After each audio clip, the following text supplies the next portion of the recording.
From Ben Hill Griffin Stadium at Florida Field in Gainesville, Sports Channel presents the Florida High School Football Championships. Tonight it's the 5A title game between Bradenton Manatee and Fort Lauderdale Dillard. Hello everyone, I'm Larry Vitale along with Jim Yarbrough. Welcome back to Gainesville for the 5th and final state championship game for 1992. And just like we had in the 4A title game with Tallahassee Leon against Fort Lauderdale St. Thomas Aquinas, here again two of the traditional powers in Florida high school football. Larry, the Dillard Panthers have been a strong power in the 4A division for a number of years. Now it's their first opportunity in the 5A division. Coach Ken Scott has installed a one-back offense, very similar to that the Miami Hurricanes run, and it's been tremendously popular and successful at Dillard. On team defense, great speed there traditionally. So we're going to see the Dillard team and their Miami Hurricane offense. For Bradenton Manatee, they are the Hurricanes. Their offense is the eye bone of Coach Joe Canan, and it's been very effective with that option. So effective that every time he's been in a state championship battle, 3 times prior to this, that they've won. So they keep the ball on the ground. They have no pretense about putting it in the air that often. They just try and run over you. And what a great program they've established in Bradenton Manatee. This is the second year the championship games have been here in Gainesville, the 4th year since they made the move to go from campus sites to neutral sites. But as Art Schifrin tells us, the move to neutral sites has certainly worked out very well for these two schools. Well, yes, Larry, that's true. Both of these teams do seem to like the neutral sites. Since they went to neutral sites 4 years ago, Manatee is making its 2nd appearance and Dillard its 3rd. Both teams won titles in 1989, Manatee the 5A champion, Dillard the 4A champion. Dillard then lost the following year to Gainesville Buchholz. Well, tonight they fight it out for the 5A championships. We'll see in March whether they will continue with the neutral sites, but tonight they will fight it out, and we will be back with all the action for tonight's game right after this on the Sports Channel.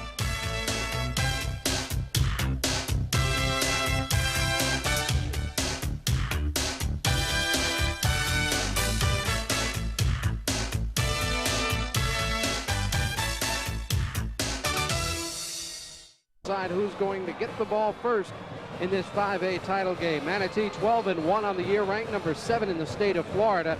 They're only lost their regular season finale to Bradenton Southeast, a big rivalry there. Southeast won that ball game by a score of 14-9, but Bradenton Manatee 12-1 overall. Dillard won their opening game with Deerfield Beach, but had to forfeit it. Lost a couple weeks later to eventual 4A state champ St. Thomas Aquinas, and Dillard has not lost since, having won their last 9 ball games. In the playoffs for these two teams, for Bradenton Manatee, after finishing up at 9-1, St. Pete, Dixie Hollins, Apopka, and Orange Park. Orange Park was ranked number 1 in the state and was undefeated, and Manatee clubbed them by 20. Apopka also an outstanding team that was expected to be a tough one, and Manatee won it by 14. I live in Central Florida. I saw Popkin play earlier this year, and they were a terrific team. So the way that Manatee pounded them certainly got my attention. As for Dillard, after finishing up at 8-2, Coconut Creek fell by 19, then Vero Beach and Miami Senior High School. And the end result, Dillard 11-2, ranked number 6, and they will get the football first in this 5A state championship ball game.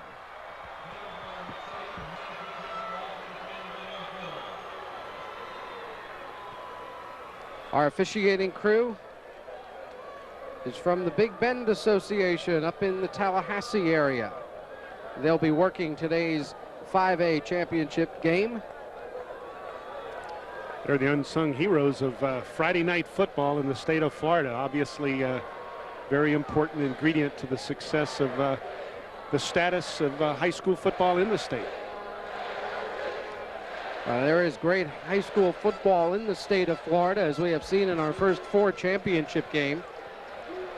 And we'll find it here in game number 5 if and when it gets going. With some of the Dillard partisans on the near side of the stadium here at Ben Hill Griffin Stadium, Florida Field in Gainesville. The 1A title went to Jacksonville University Christian. In 2A, it was Frostproof. Dade City Pasco took the 3A title. And in Class 4A, Fort Lauderdale St. Thomas Aquinas. And now the Panthers of Fort Lauderdale Dillard take to the field. Very nice night for football here in Gainesville. Quite warm, as a matter of fact. 67 degrees at kickoff. Just a slight breeze, no mention of rain in the forecast, so should be ideal conditions for Dillard and for Manatee to battle out for the state title. The Dillard band on hand. This time of year, the weather can be uncomfortable this close to Christmas, but it feels more like September. Fast track out there tonight for this state championship battle. And there you see over on the Manatee sideline, Bradenton Manatee, state class 5A champions 3 times, winning the title in '89, '85, and 4A champs, back in '83. So they have won 3 state titles in as many championship game appearances. For Dillard, they won the state championship in 4A in '89. The same year Manatee won it in 5A, and they were the runner-up in 1990 to Gainesville's Buchholz High School.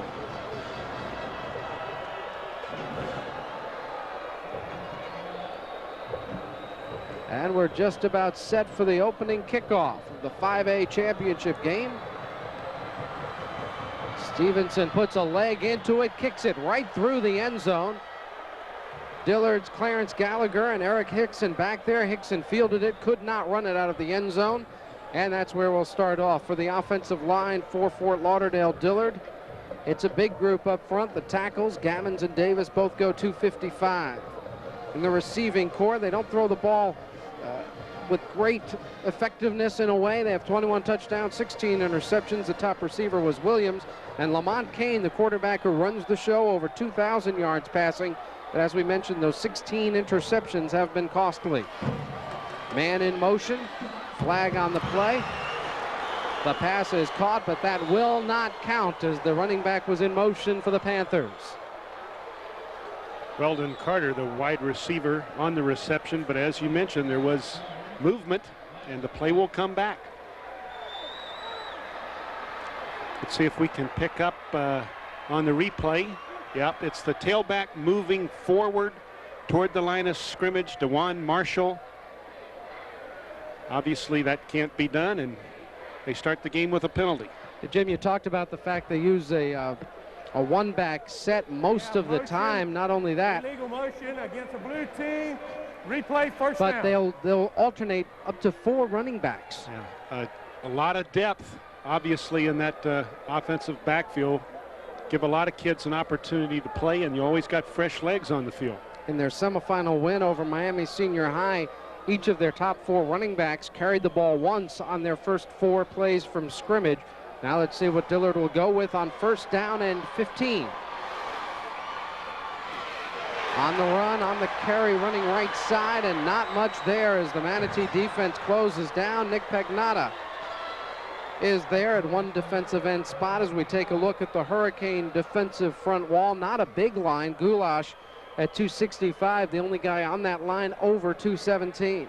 The linebackers are good. Justin Stevens and Chris Smith, both excellent players, and a good secondary as well with Hickson, Murray, and Horns.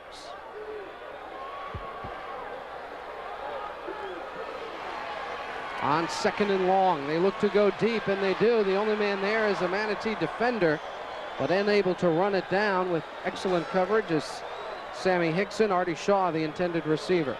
Artie Shaw streaking down the sideline. The Panthers trying to come up with a big hit early in this championship battle. There's head coach Joe Canan.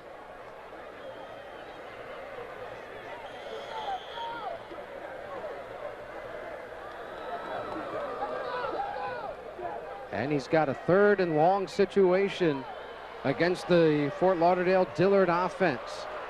A little bit of confusion in the alignment for Dillard. Still plenty of time to get the play off.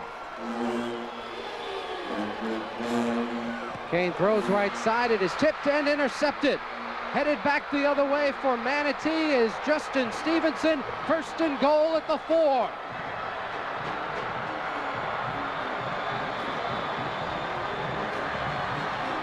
Well, Justin Stevenson ultimately comes up with a ball, but who does it hit first? Let's see if we can pick up the number. It's not Stevenson, it's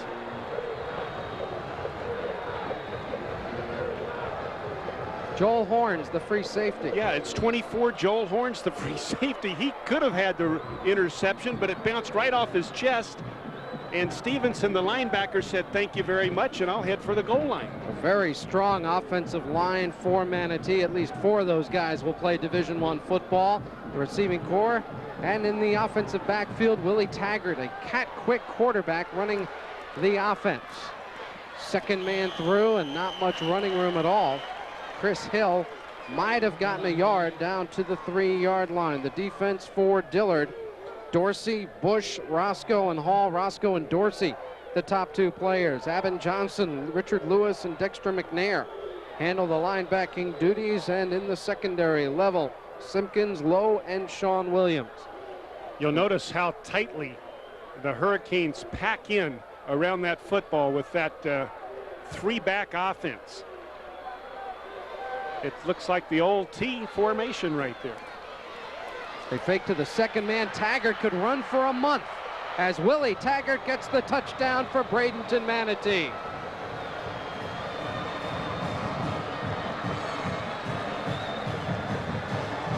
Well, great deception on the fake, the first fake to the fullback. They seal off all those blue jerseys inside, and as you mentioned, he could have still be running if he not had to stop there and turn around in the end zone. Got to give the ball back. What a start for the Hurricanes, huh? Big turnover, and then great efficiency with their running attack immediately. And Manatee uses a timeout. They only had 10 players on the field for that extra point. I've never understood why teams don't decide, take the delay a game. It just adds 5 to the extra point and save that timeout. Well, they could, but they're not thinking that clearly, obviously. What happens, too, on a quick score, a turnover, a quick score, everybody's cheering along the sideline. They forget to go in the game, you know. They're so excited. Way to go. And then they go over and drink Gatorade. In the meantime, everybody's looking for him out on the field. I'm sure that happened to you before, Larry, right? My team's never scored. I used to go over and hang out with the band, trying to swap uniforms. Well, I'm sure that's what happened. The kids were so excited along the sideline that someone just flat out forgot to get on the field. Tell you, Robert Stevenson, who kicked off the opening kick through the end zone, now prepares for the extra point for Manatee. Just a sophomore, and we saw how strong his leg is. Left-footed soccer-style kicker. Kickoff from the 40-yard line, and he boomed it. Still not ready to continue here.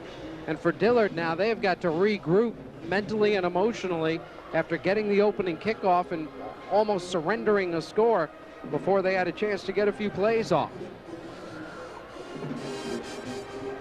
The extra point is up, and it is good. And with just 1 minute 49 seconds off the clock, Bradenton Manatee has an early 7-0 lead on Coach Ken Scott and his Fort Lauderdale Dillard Panthers. Ken Scott was the defensive coordinator for many years under Otis Gray, who was the head coach at Dillard for a long time. In fact, played for Otis Gray at Dillard, and continues a tradition of Dillard grads becoming the head football coach. In his second year as the head man, and the first year this program has been in 5A. I think we mentioned that, and what a year it's been for him, huh? The first year in 5A, and they go all the way to the state championship battle. But I'm sure he's a bit shaken with these early events here, and he's got to get his team to regroup and come back against this Hurricane group. While they're celebrating on the Manatee sideline, Bradenton Manatee gets set to kick off again to Dillard. Tough drive, huh? 2 plays, 4 yards. Yeah, the most impressive thing is 4 yards. I mean, the turnover obviously put him in a can't-miss situation. Pretty impressive to use up 53 seconds on only 2 snaps. Well, also, like you said, it was literally a gift. They spotted him 7 points, literally, by that turnover. Stevenson approaches the ball, and another high, deep kick. You cannot run it out of the end zone in high school football. So once again, Dillard will start back at its own 20-yard line. And remember, they had that 5-yard penalty that took away a 19-yard gain on their first play from scrimmage on their opening possession. Lamont Kane, the quarterback, in his first year really as the starter. He was a backup last year, but he's highly recruited. He's a tremendous athlete, and I'm sure he'll get this Panther offense cranked up.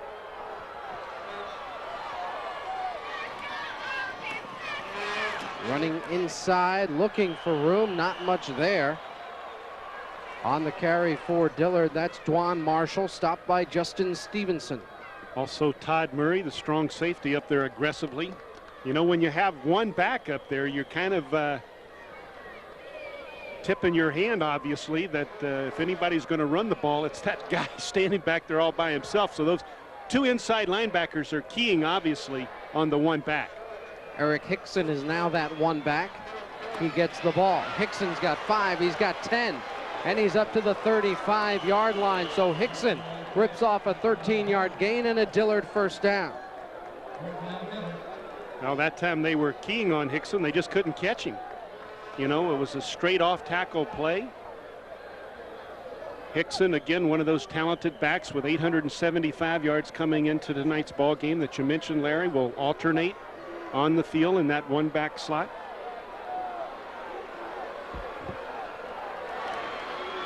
Keeping it on the ground. That's tailback number 3 in the rotation, Chris Roach. And he gets about 8. There you see Roach, almost 600 yards, 8 touchdowns. The 3 tailbacks combined have over 2,200 yards and 19 touchdowns. And now the 4th is on the field, Ken Fillmore, number 21.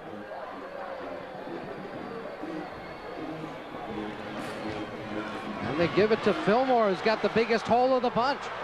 Fillmore inside the 40, down to the 37-yard line.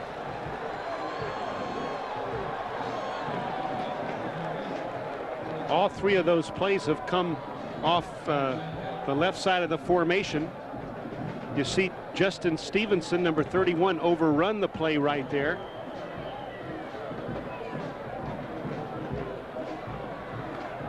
Now they got that big blue offense cranked up. On 1st and 10 from the Manatee 37, a flag's on the play. Movement before the snap. We'll see which side it's on.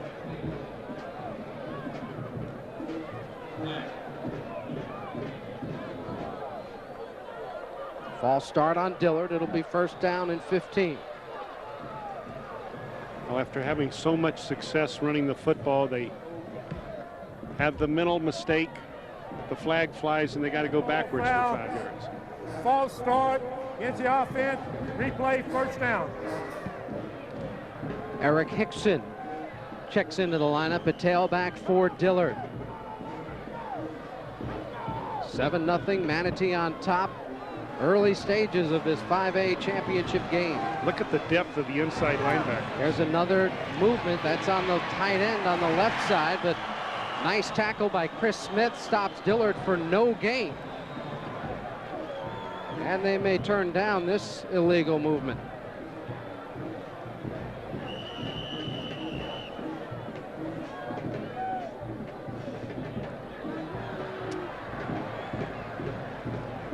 We'll get an idea of the depth of the inside linebackers here. The 4-man front, you see him quickly move to the left.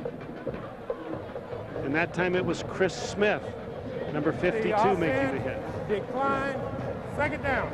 They did turn down the penalty after the play gained about half a yard. So it is 2nd down. Chris Smith, Justin Stevenson, we'll be calling their names a lot tonight, Jim. Both excellent linebackers. Kane right side, he's got his man, and that's a 1st down. Weldon Carter short of the 1st down. I'm sorry, inside the 30 at the 29. Weldon Carter, coming into this championship battle, had 15 receptions for 281 yards, 3 touchdowns. It's he and Chris Williams that are the primary targets.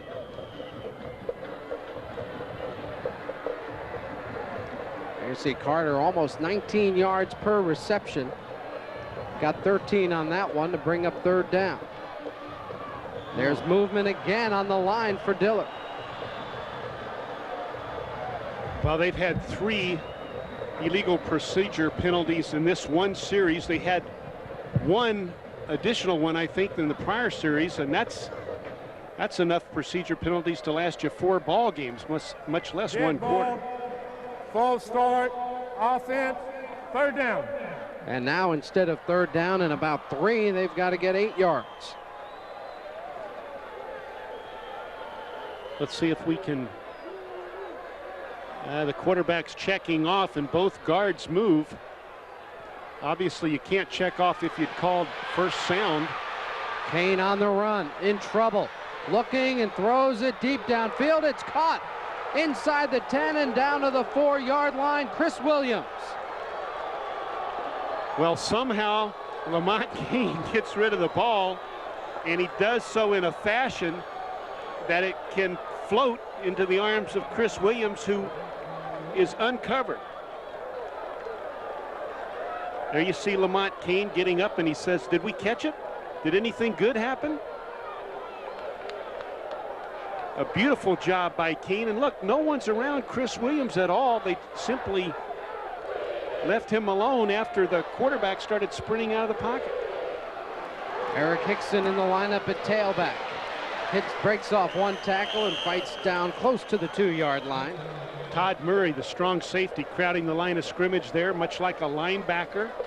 In short yardage situations, you'll see that strong safety, or goal line situations, you'll see him crowd that line of scrimmage, especially if he doesn't have pass coverage responsibilities immediately. Now Chris Roach, a senior with 8 touchdowns, is in at the running back spot on 2nd down and goal. 3 wide receivers. Roach to the goal line. He's in. Touchdown.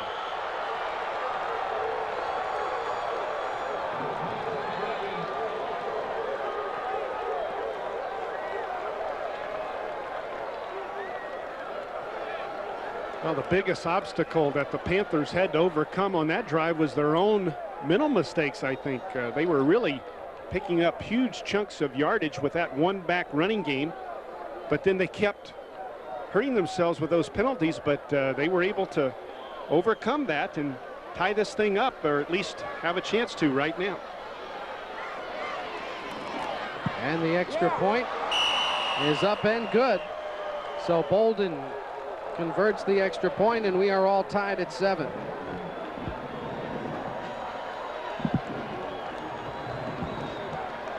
You see the culmination of a great drive by the Panthers, and this championship battle is tied 7-7. The Miami Heat is celebrating its 5th anniversary this season on Sports Channel with great basketball action for you. Be sure to tune in and watch the Miami Heat as they battle the NBA's best, like the Bulls, Lakers, Knicks, Celtics, and more. Miami Heat basketball only on Sports Channel, the home of the Heat. Be sure to check your local listings for availability in your area. Joe Canaan cannot be happy about his defense, which was to a large extent pushed all over the field on that drive. Dillard picked up big chunks, going 80 yards in 9 plays, and you can add 15 to that for the illegal procedure penalties they had to compensate for over the course of the drive. Yeah, so Manatee scores rather easily. Dillard scores in a more difficult fashion, and we are really not sure which team is best right now. This is exciting high school football with a lot yet to be played. Alton Bolden to kick it off for Dillard. Dillard was offside. They'll have to kick it again. That is a dead ball penalty in high school. In college, they throw the flag, let the play go. But in the high schools, that's a dead ball foul. They move it back 5 yards and kick off again. Ken Scott's team, obviously with talent, but the little things, these little penalties, have certainly had an impact in the early part of this game. They were able to overcome the illegal procedure penalties, but again, this is just a kind of a sloppy play type of penalty. You got to have a little bit more discipline. You got to be excited, and you got to fly down the field, but you got to wait till the ball's kicked.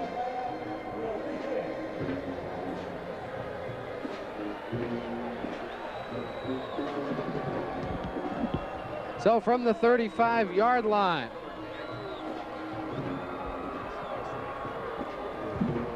Bolden will try to kick off again. 7-7 tie. We have played less than 6 minutes in this Florida Class 5A title game. Manatee probably expected a pretty high scoring game. They have been in a couple of shootouts this season. Fielded by Wiggins back on the 8-yard line. Chevin Wiggins through the pack across the 35 and up to the 38-yard line. So the junior tailback, who's also an excellent returner with a 30-yard return on that kickoff, Keith Shakes, makes the tackle for Dillard. Chevin Wiggins almost finds a crack, but did he hit it?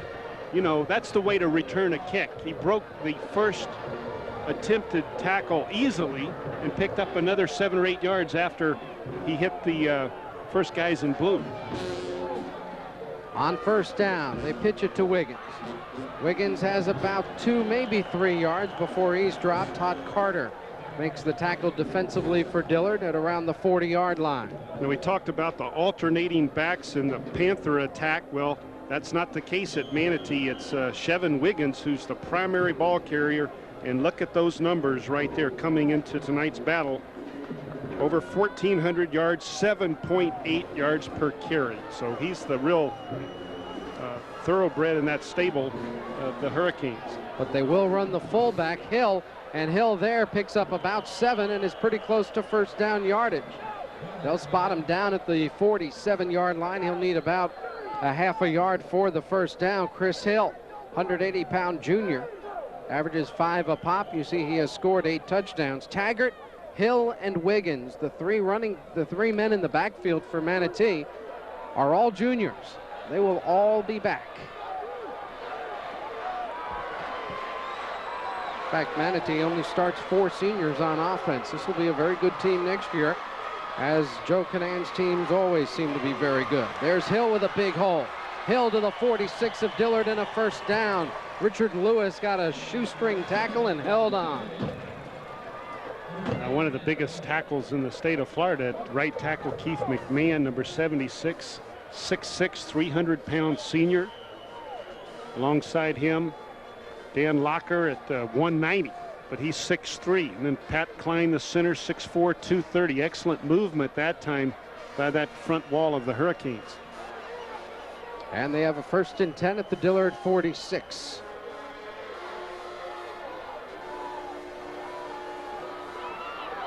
There's the fullback again.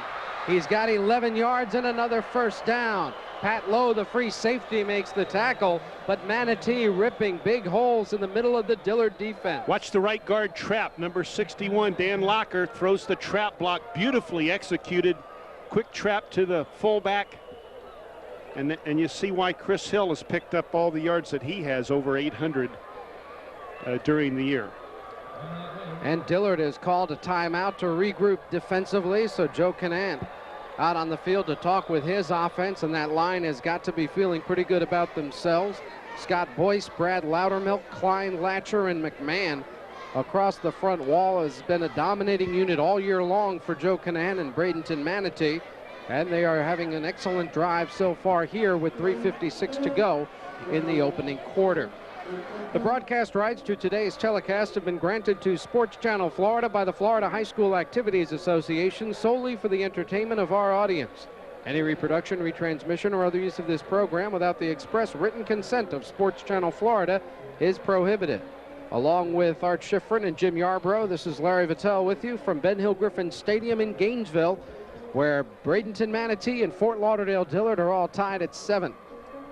When you have a trapping offense, in addition to the option, you have to have guards that can run, and Dan Latcher did a beautiful job on the last trap, as we saw.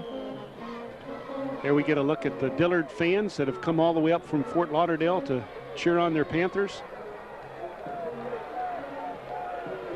As we've mentioned, Dillard in the state finals for the 3rd time in 4 seasons. They missed it last year. They won the title 3 years ago and lost the championship game 2 seasons back. Again, the fullback, nothing much there, might have gotten a yard, yard and a half. Lewis straightened up and drove back Chris Hill.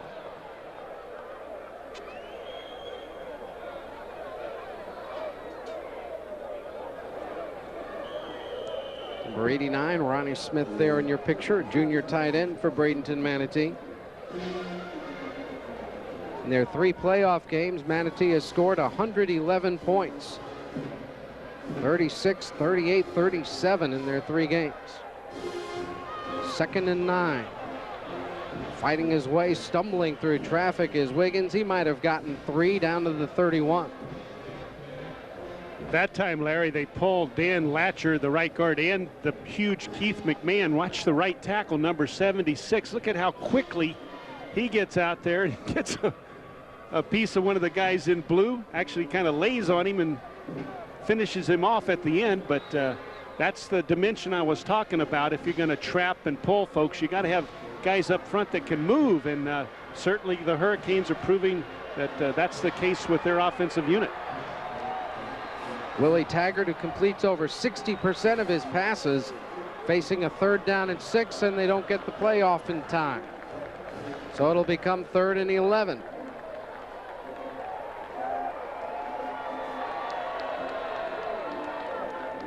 Oh, for the first time, Manatee with a infraction on the offense that cost them 5. Dead ball foul, delay of game, White, 3rd down. That's a difficult penalty, especially on 3rd down. Puts the Hurricanes in a almost obvious passing situation. 3 men split out. One of them comes in motion. Taggart running the option, pitches it back to Williams, or Wiggins rather. Chevin Wiggins didn't get much, got the penalty yardage back, and that's about it. And it'll bring up a 4th down from around the 30-yard line. And we'll see just how strong this leg of Robert Stevenson is, perhaps, as the kicker checks into the lineup for Bradenton Manatee and will attempt a 46 or 47-yard field goal here in the 5A title game.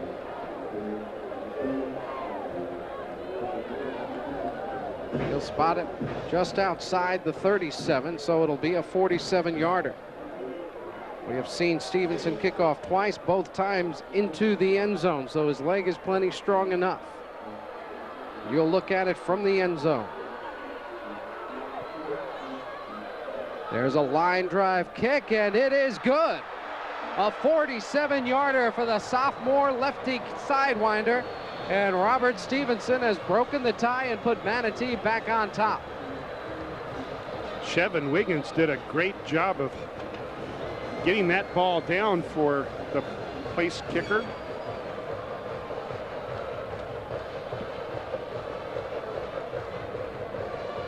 Now they're celebrating on the Manatee sideline. Let's watch it. You see the perfect snap and the excellent hold gives Robert Stevenson a chance to get it done, and did he ever do it? Whoa! Look at the height on that ball as it went through there. As we mentioned, Robert Stevenson, the kicker for Manatee, just a sophomore. I think he could get a college scholarship on that kick alone, plus those 2 kickoffs. Well, he's certainly getting the attention of a lot of coaches tonight. I'll guarantee you that. A lot of the Florida coaches are from around the state. They're here trying to make an impression on these kids, and the kids are also getting a chance to make an impression on those coaches. For some of them, the impression's been made, but for a lot of others, they can certainly open some eyes with a forum such as this one. Coaches all over the country who are not here at the game, I'm sure, tuned in, taking a look at some of these players. Stevenson with a kickoff. Look at this one go. About 5 yards deep. 3 kickoffs, 3 touchbacks for Robert Stevenson. Well, this is obviously the best kicking game that we've seen in the state championships here in the 1992. And as we get into the bigger school divisions, certainly a lot of the kids have a chance to play organized soccer in the bigger metropolitan areas. And I'm sure there's a lot of high school football coaches that talk to their soccer coaches and ask if they can get a kid like Robert Stevenson to come out and kick a few. I tell you, more teams should have soccer programs then, because that kid has one of the strongest legs I've seen in a lot of years of high school football. Up the gut they go, nothing there. In to stuff the play right away, Chris Smith, the inside linebacker, joined by Justin Stevenson, and at the bottom of the pile is the nose guard, Pat Green. There you see Chris Smith quickly keying on the one back. If he gets in there cleanly, if there's not a blocker in his face, he's going to be meeting that tailback at the line of scrimmage quite often, or the one back, as it were. And that one back is Eric Hickson right now as Dillard looks at 2nd and 10. 3 wide receivers split out to the right. Give is to Hickson. He's hit at the 21, dropped at the 22-yard line. Again, the Manatee defense is there, led by Stevenson and Smith. Also, Matt Moore, the right tackle, in on the play. 31 and 52. You see Justin Stevenson cheating over before the ball was snapped even. Maybe he was reading something in the alignment there that led him to believe the ball was coming over there.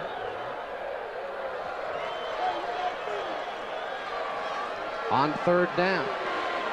Right side, the pass is caught. Immediately knocked to the ground, Kevin Jackson, but he's got the 1st down at the 32-yard line. Demetrius Murray, number 12, delivers the hit to Kevin Jackson. Kevin Jackson runs about a 10-yard hook. Lamont Kane has excellent protection, really gets the ball off well. And the defensive back really took the blow there too. He delivered it, but he also received it.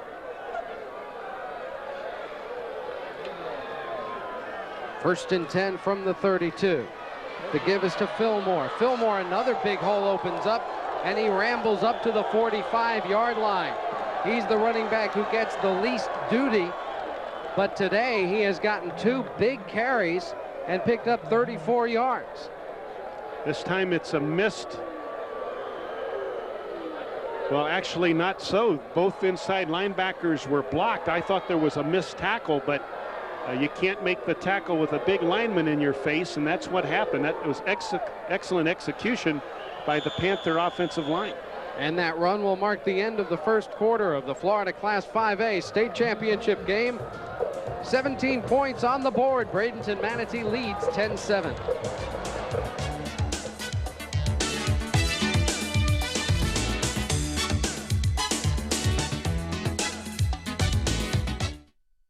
Taking TV anywhere is easier than ever with Bright House, because now you can watch the ESPN. 4 state champions have been crowned, and we're working on the 5A championship right now. Bradenton Manatee 10, Fort Lauderdale Dillard 7. Dillard trying to bring a 2nd state championship back to Broward County. Fort Lauderdale St. Thomas Aquinas, the winners in the 4A championship matchup. Well, it's been a good year for the Midwestern part of the state, I suppose, with Frostproof and Dade City Pasco having state championships. Manatee working on that. Big hole opens up right side. Down the sideline, Dwan Marshall inside the 35, and he has a 1st down at the Manatee 32. 23 yards on the play. You see Dwan Marshall get outside. There's the missed tackle right there by Chris Smith. Finally, from behind, it's Jason Johnson, the defensive end, who had to pursue downfield and make the tackle. Johnson, a 6'2", 175-pound junior. You look at the Manatee roster, not that many seniors. Most high school championship teams are senior dominated. Manatee certainly has some key seniors, but it's a pretty young ball club. On 1st down, Hickson hit in the hole and dropped immediately by Chris Smith after a gain of a couple. You know, when that back bounces outside, you got to get some help from your cornerbacks.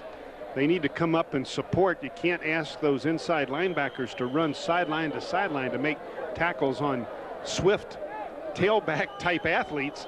You need some help from your guys on the corner, and right now it's just the inside linebackers that are getting it done. 4 wide receivers on the field on a 2nd down play from the 29 of Manatee. The fake to Roach. Kane throws incomplete, almost intercepted by Joel Horns. Timed it well, just couldn't make the catch.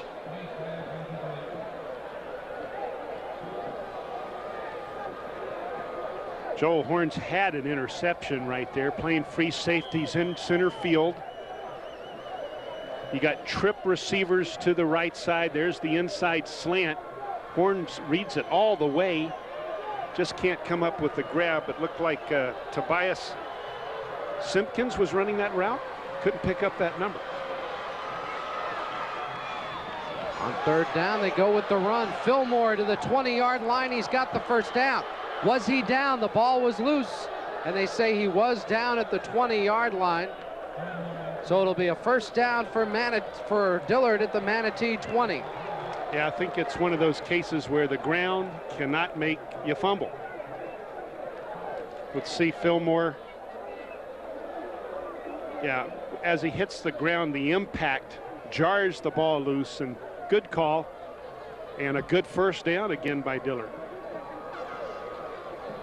Dillard with an excellent drive. We have a loose strap on those shoulder pads, I suppose, getting it worked on.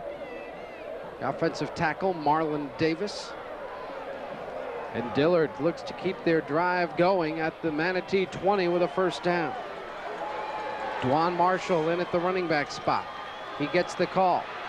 Marshall bounces outside, but making the tackle nicely is Justin Stevens. Well, I think all we have to do is talk about a couple of guys on the tackles. Not that anyone else is not doing their part. I mean, obviously the guys up front, you see they all get pinned inside, but what happens is there's no one left to block the inside linebackers. And if Stevenson hadn't made the tackle, Chris Smith was standing right behind him. Little salute to the crowd there by Stevenson. Justin Stevens, a 6'2", 212-pounder. There's Hickson. And Hickson gets it down to the 11-yard line, just shy of the first down. Again, Justin Stevenson on the tackle, but not after the 5 or 6 yard gain. Some of those guys wearing the white jerseys on the defensive line have to start making some things happen at the line of scrimmage. We're talking about Pat Green, the nose guard, number 44, Matt Moore, the big right tackle, Steve Goulash, the left tackle. They've got to help those inside linebackers out a little bit. Third down and a yard. 10th play of this drive for Dillard. Right up the gut. First down yardage and more inside the 5-yard line for Chris Roach. Matt Moore made the tackle, but it's first and goal for Dillard. A very impressive drive here. Power football, one-back offense. We're coming right at you. You can't stop us. That's the kind of attitude that Dillard has right now. Manatee has to really dig in. The ball's inside their 5-yard line, and the Panthers have first down. In the goal line defense, confusion for Manatee, and the confusion helps.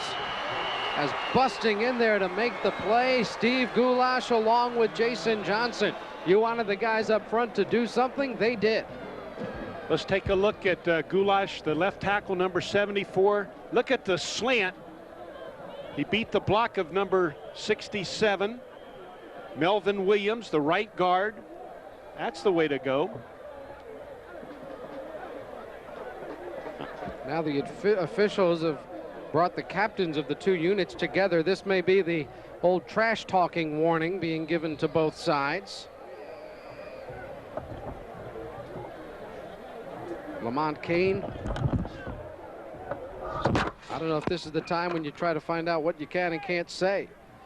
Ron Zook, the University of Florida defensive coordinator. Skip Foster, the Gators assistant swim coach, among those in attendance here at Ben Hill Griffin Stadium. Second down and goal from the 7. Kane wanted to throw a quick slant, couldn't do it. Now he's in trouble. Gets out of trouble, flag on the play. That'll be a clip. The throw is caught for a touchdown, but I'm sure we're going to have clipping called on Dillard as a flag was thrown back around the 25-yard line. Yeah, Robert Archer, number 4, catches a touchdown that will not count. This play is not designed to have Lamont Kane whirl around like this. He had no choice. You know, he was in trouble immediately because Steve Goulash was chasing him.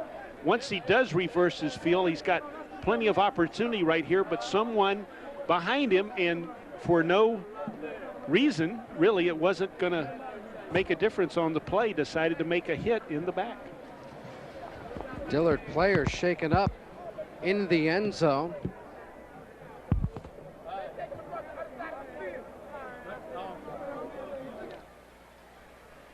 Looks like he just had the air knocked out of him for a moment. We don't have a number there on our roster for 7. He's not really there.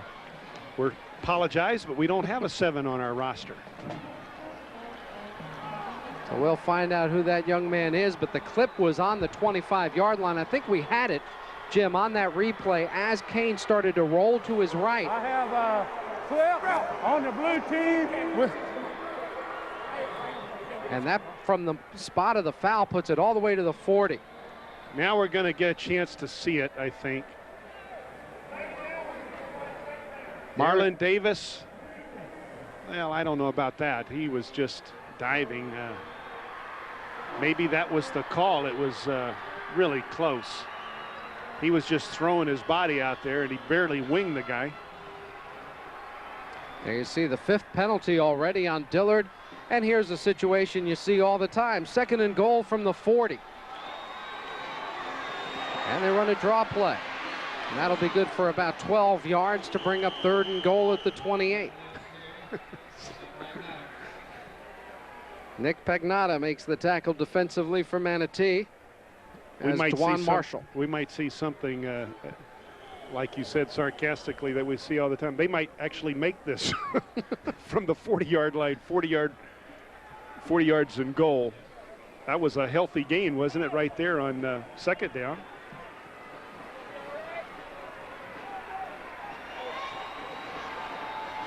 Well, it's a 3rd down situation for Dillard. 4 receivers out in the pattern. Kane in trouble. Throws the ball up for grabs. It's caught for a touchdown by Weldon Carter.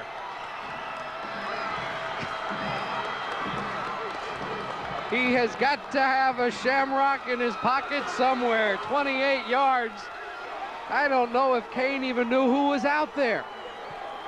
I can't believe it either. I'm in shock. He seemed just to be throwing the ball away, and I thought, uh-oh, he's throwing it up for grabs. Perhaps it'll be intercepted, but as we talked about that 2nd and a goal from the 40, and they do it. Bolden's extra point is good. And that makes it a 14-10 ball game. Well, obviously, this is hard to describe. Lamont Kane, the play breaks down. He runs to the left, turns around, seems to find Carter. Just over the hands of Demetrius Murray, number 12. And then Horns tried to cut in front and catch it. Yeah, Joel Horns went for the interception instead of leaping to knock the ball down, and I think Carter's as surprised as anyone in the stadium by his expression. Except maybe Lamont Kane, the quarterback, his 22nd touchdown pass, and tell you, a great effort by Kane to get that ball down near the goal line where something could happen for his team. And Fort Lauderdale Dillard, from a 2nd and goal at the 40, scores. So much for the theory you want to get teams in tough down and distance situations. Well, we talked about the Panthers overcoming those illegal procedure penalties on their first score. Look what they overcame right there. A clipping penalty that in essence was a 33-yard penalty. And they still get the touchdown. Wiggins fields the ball back at the 3-yard line, and he's tripped up, dives forward to about the 24. And then a late personal foul flag is going to be thrown on Justin Stevens, who ran into a Dillard player after the play was over, and Manatee will be stuck with a 1st down and about 22 yards to go back at the 12-yard line.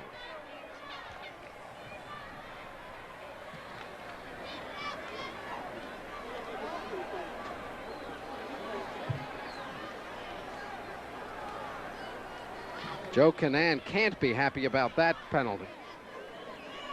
Yeah, it was just a loss of poise right there by Justin Stevens.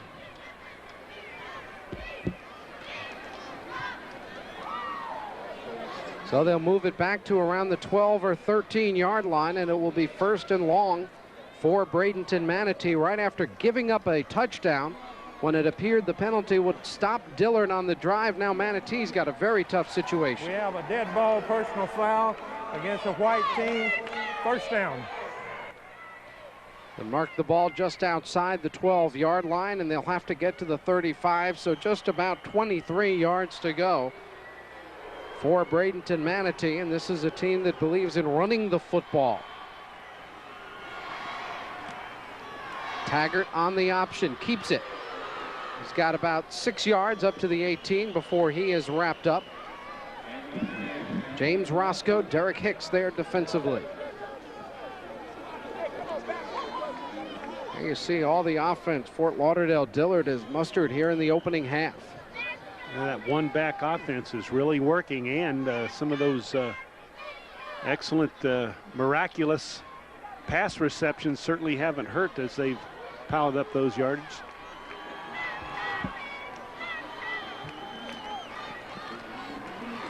Taggart again. No one to pitch it to, gets about a yard before he's dropped by Aben Johnson. James Roscoe, also the defensive end, doing a beautiful job there on the option, forcing the quarterback Willie Taggart to go inside, and once Willie Taggart goes inside, there's nothing but blue jerseys there.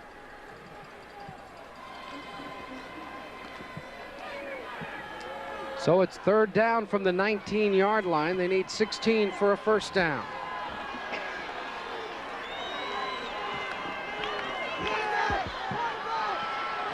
Taggart in trouble, will be hit and spun to the ground at the 20-yard line. Cornelius Hall, sophomore defensive end, makes the play, and Manatee will have to kick it back to Dillard. Now the big guys up front for the Dillard Panthers are really getting it done right now. You see Hall pursuing from his right defensive end position. Just a sophomore, you mentioned. A lot of good Friday nights ahead for him. 6'3", 200-pounder. That's excellent size for a 10th grader.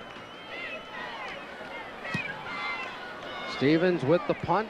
Pretty good one. Hits at the 45, and he'll get about 5 or 6 more on the roll all the way down to the 40-yard line. A 40-yard punt with no return for the Bradenton Manatee punter.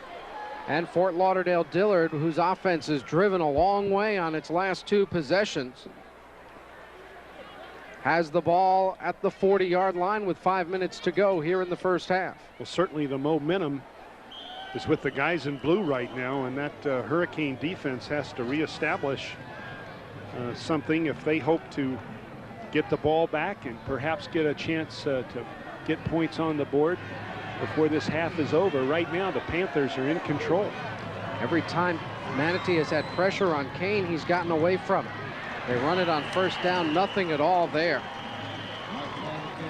Goulash and Smith there defensively for Manatee. So Marshall checks out of the lineup. And another tailback. Hickson will check in. 14-10 our score. Dillard leading Manatee.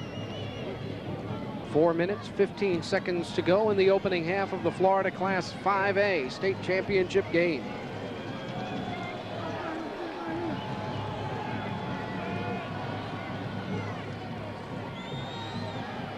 On the slant, broken up and almost intercepted by Demetrius Murray.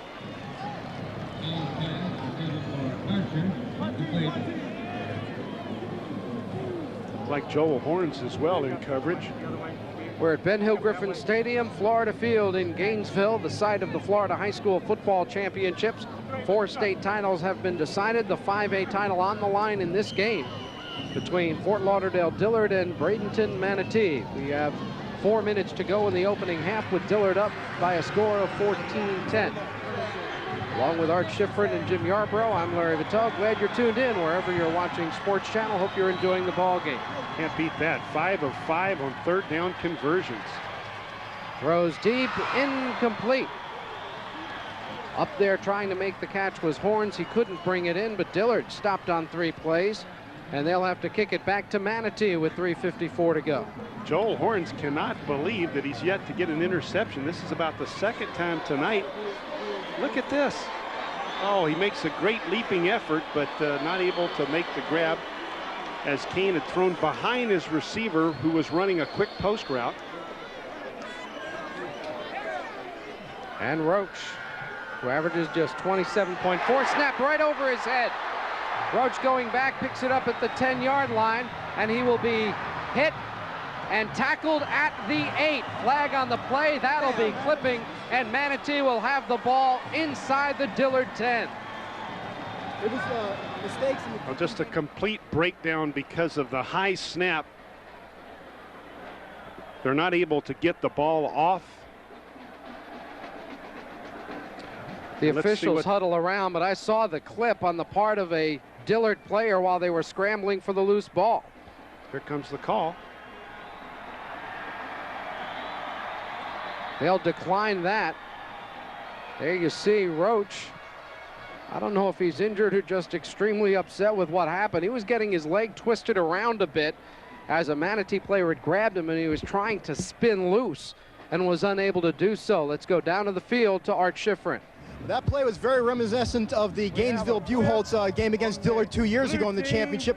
The Dillard was very ineffective in their kicking game, including snapping the ball over the punter's head, and that really cost them in that game against Buchholz. We'll see if it cost them here tonight.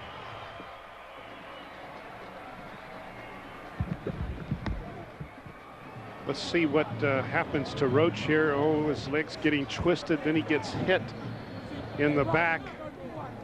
Chris Roach really took a pounding right there. At first he seems to be okay as he gets up, but well,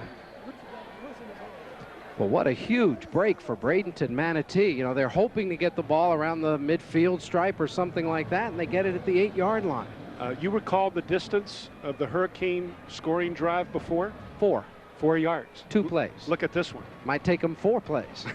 It's 8 yards, huh?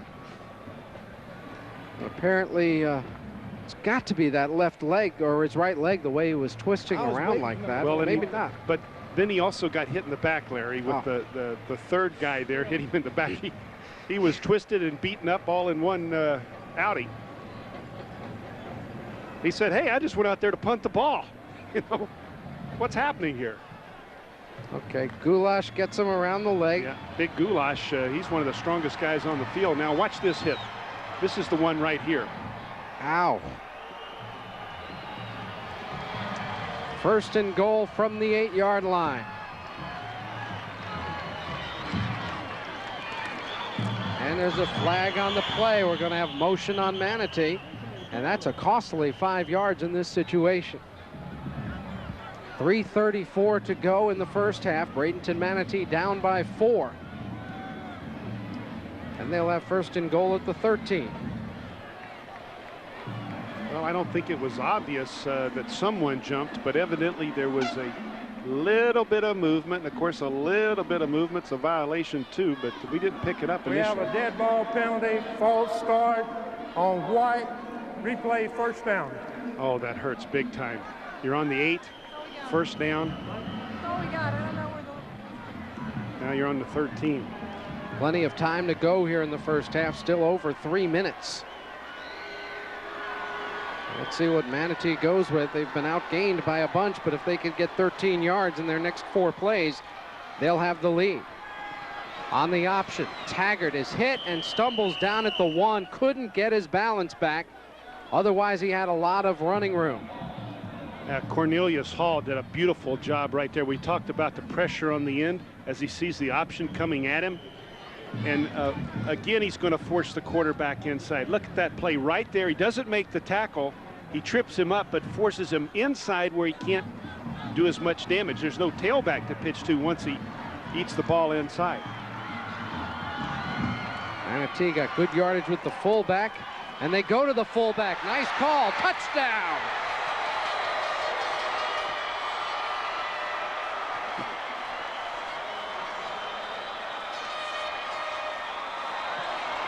Chris Hall on the quick reverse out from Willie Taggart. Watch Willie Taggart reverse out from center. Hands the ball off with his left hand to Chris Hill, who's hitting the hole so quickly. Actually, Larry, I think that's the same play that they ran when they were when they had the illegal procedure penalty, and it seemed to be open on that occasion too. The extra point is good for Robert Stevenson. So Stevenson with a pair of extra points and a field goal, and with 2:37 to go in the first half, it is now 17-14 in favor of Bradenton Manatee, and that bad snap on the punt really hurts Dillard as it hands Manatee 7 more points. Oh, Dillard's been Manatee's best friend out there tonight. Look at this. Gave him a touchdown drive of 4 yards for a touchdown, now an 8-yard touchdown drive, both taking 2 plays. The penalty of 5 yards, why the touchdown run is longer than the drive itself. So let's see, 8 and 4 is 12 yards in total offense on those 2 drives and 14 points. You'll take that anytime, wouldn't you? Manatee did drive about 38 yards to set up their field goal opportunity, and that is the difference in the game right now, is the field goal. Yeah, that was Robert Stevenson. And how long was that field goal? 47. Stevenson looking for his 4th touchback in as many kickoffs. I'm going to give it to him right now. I think it's a given. It's going to be close. Nope. Got it to the 1 with plenty of hang time, and as a result, slipping to the ground at about the 18-yard line is Anthony Roll on the return. So Dillard is inside the 20 as we go back down to Art. Well, Robert Stevenson has consistently put the kickoffs into the end zone until that play there, but he has made a 47-yard field goal already tonight, and he has told me that he's made field goals in practice up to 60 yards, and the coach will let him take them in the game up to 55. Wow, that's a lot of confidence, isn't it? Because if you miss, right, they come back at you at the line of scrimmage. And you saw the little decals on the back of his helmet. Makes out the goalposts. Up the middle on the run. That's Hickson, I believe. No, Marshall. Marshall picks up a few. I'm sure Coach Joe Canan says he can put daisies on his helmet if he wants to, if he can make 47-yard field goals, huh?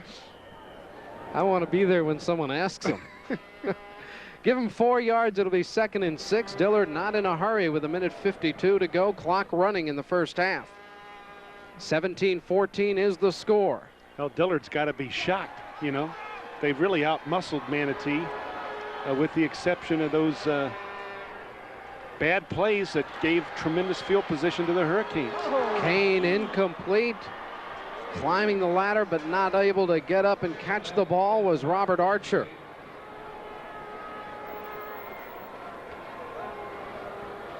Steve Goulash, number 74, this time coming in over Marlon Davis, the right tackle, number 75. That's a good matchup. Nice job by Hickson, having to pick up the big 265-pounder. That tells his offensive tackle, thanks a lot, you know. How about slowing him down a bit before he gets to me?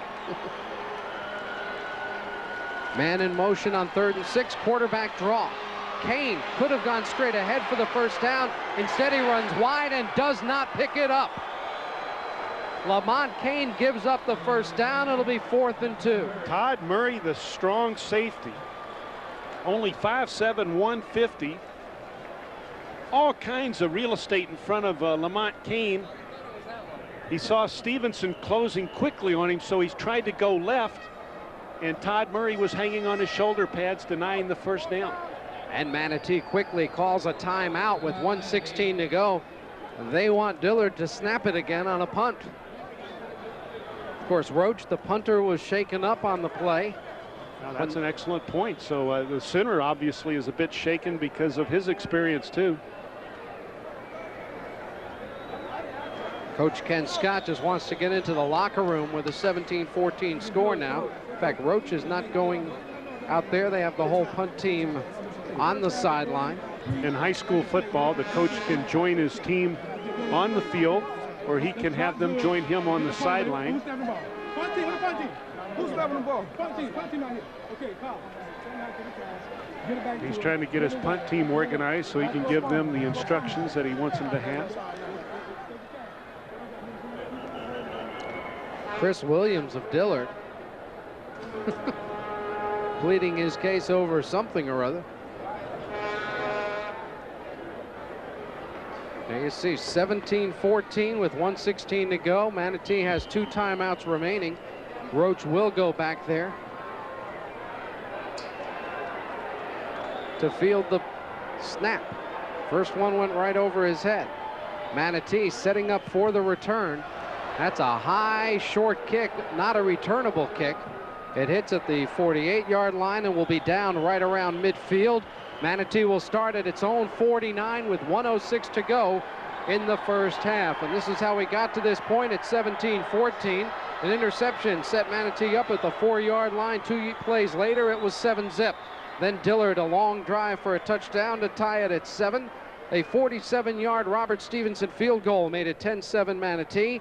And then Dillard again, a long drive over 80 yards to make it 14-10, but the bad snap on the punt again sets up Manatee for a short drive and the go-ahead score. 1 minute left in the first half, clock running. They go with the option right, and Taggart gets it about 5 yards to the 46 of Dillard, where it'll be 2nd and 5. Lewis made the tackle. You know, that Hurricane offense, Larry, probably came out on the field and they were disappointed. They said, oh, thanks a lot. We got the ball on the 50-yard line, you know. I mean, you know, the worst field position that they've had. And they're on the 50, inside the opponent's 45-yard line. And they're not using a timeout. More than 20 seconds ran off the clock from the end of that play. Taggart going deep. He's got his man down the sideline. Touchdown, Mike Constantino.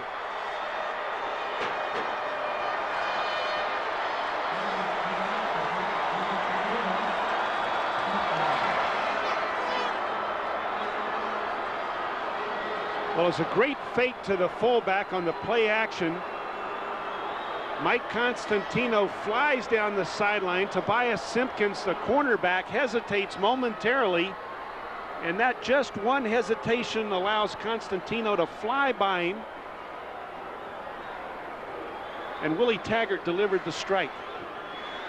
Willie Taggart's 11th touchdown pass of the year. He has been intercepted just 1 time. The extra point misses badly. I don't know if there was something with the hold, but Stevenson missed badly on that kick after being most impressive throughout this first half. There's Constantino along the sidelines. We're going to take another look. Watch the quick fake to the fullback. There's the play action. Willie Taggart has all kinds of time. Simpkins was looking in the backfield, taking a peek, and that's all that Constantino needed to fly right by him. And the free safety, Pat Lowe, had no opportunity at all to get over there and help. 9th touchdown reception of the year for Constantino. And Coach Joe Canan's team, they like 2-play scoring drives, don't they? Well, they worked a lot harder that time, though. 51 yards. We were teasing that Hurricane offense about having to go 4 yards, having to go 8 yards. This time, let's tip our hat to those guys. That was a beautiful effort by their offense. 51 yards. A 6-yard run by Taggart and a 45-yard pass from Taggart to Constantino. And with just 17 seconds left in the half, it's a 9-point Manatee lead. We'll see if that missed extra point comes back to haunt the Hurricanes at all. Little squibber on the kickoff, and it's still a loose ball. Manatee's got it at the 26-yard line with a field goal kicker who can hit from 50.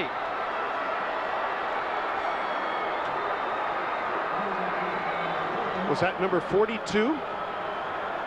Troy Wortham.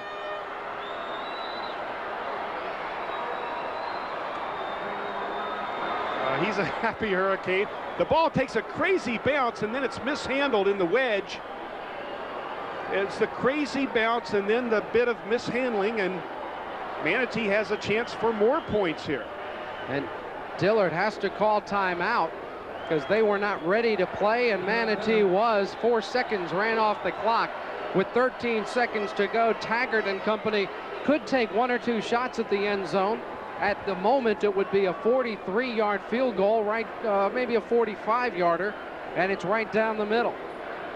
Yeah, I would think maybe one more shot and then get out there, take your time, and let Stevenson do his thing. Here you see Robert Stevenson. You know he'd like to make up for missing on that extra point. We never did see if it was a bad hold or if he just slipped a little bit. He hooked it really nastily. But he's got a chance perhaps to put 3 more on the board in the closing seconds of this first half. And what a turnabout. The way Dillard was dominating. They had the ball at their end of the field. Manatee gets a 3 and out, the bad snap, and since then nothing has gone right for the Panthers from Fort Lauderdale. Well, we mentioned Dillard is giving all kinds of help and assistance. They talk about Hurricane Andrew and giving all the assistance to the people after that terrible situation. Here Dillard's turning around and helping a hurricane. My goodness, you can't do that. Let's see how Manatee plays at the ball at the 26.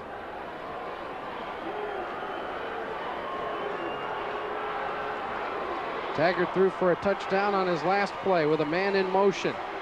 Taggart looking down the middle. He doesn't want to get sacked, and that's exactly what will happen. Manatee needs to call time, and they do with 4 seconds remaining, but Taggart ends up giving back only a yard or so because he was thrown forward by James Roscoe. Right. You said he didn't want to take a sack, meaning a 7 or 8 yard loss, and fortunately for him that was not the case. He did have to eat the football. It was for a loss, but about 1 yard. So here we go. And he moved the ball a little bit closer to the middle, so it'll be a 44-yard field goal attempt. Might be 43 officially because of where the spot is. It will be 43. And Stevens, who has already hit from 47 in this game, will now get to wait it out as Dillard uses its final timeout. I think they're trying to ice him a little bit, maybe. They're just grateful they don't have to snap it on this play. It's been a tough first half for Dillard. The team comes into the state championship game and amasses close to 200 yards in the first half, and they could be down by 12 if this field goal is good.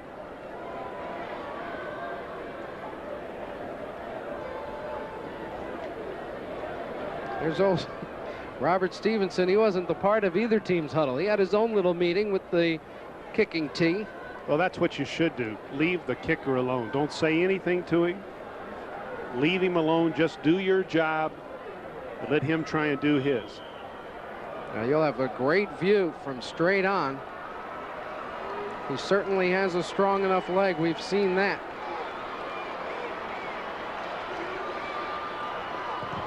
And it's blocked. That ball can be returned, but will not be returned for a score as Roscoe blocked it. Dillard recovers deep in Manatee territory, but Dillard finally gets a break late in the first half. They block the field goal attempt to keep the score the same. From the top of your screen, we think it was James Roscoe, number 96.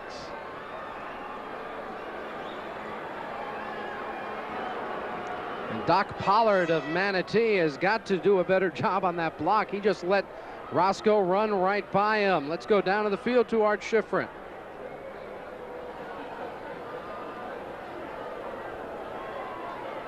Coach really dominated in this game early, but then some mistakes in the kicking game and some penalties kind of turned it over to Manatee. What can you do to change that around? Well, we're going into halftime, make some adjustment, and settle our kids down. Let them know we have a second half of ball to play and that we can get back into this football game. What kind of a second half team has your team been over the year? Like I said, when we have to, like I said, we'll be a great second half team. And we'll come back at the second half, we'll make some adjustment, and we'll come ready to go. Okay, thanks a lot, Coach. Good luck in the second half.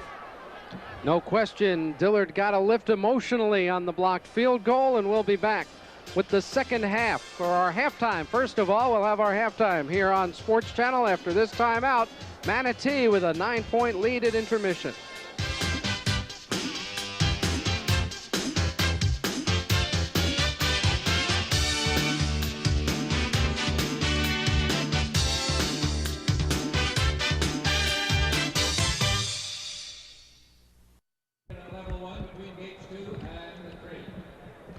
Well, we're just about ready for the start of the second half of this ball game. Fort Lauderdale, Dillard. If you look at the stat sheet, you would think Dillard's on top with the offensive advantage, and you can really add 32 yards to that because of that bad snap.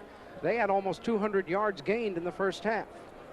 Yeah, I think physically, the Dillard Panthers have been in control of this first half. They're on the short end of the stick in terms of the score. Manatee had some great opportunities via the interception and the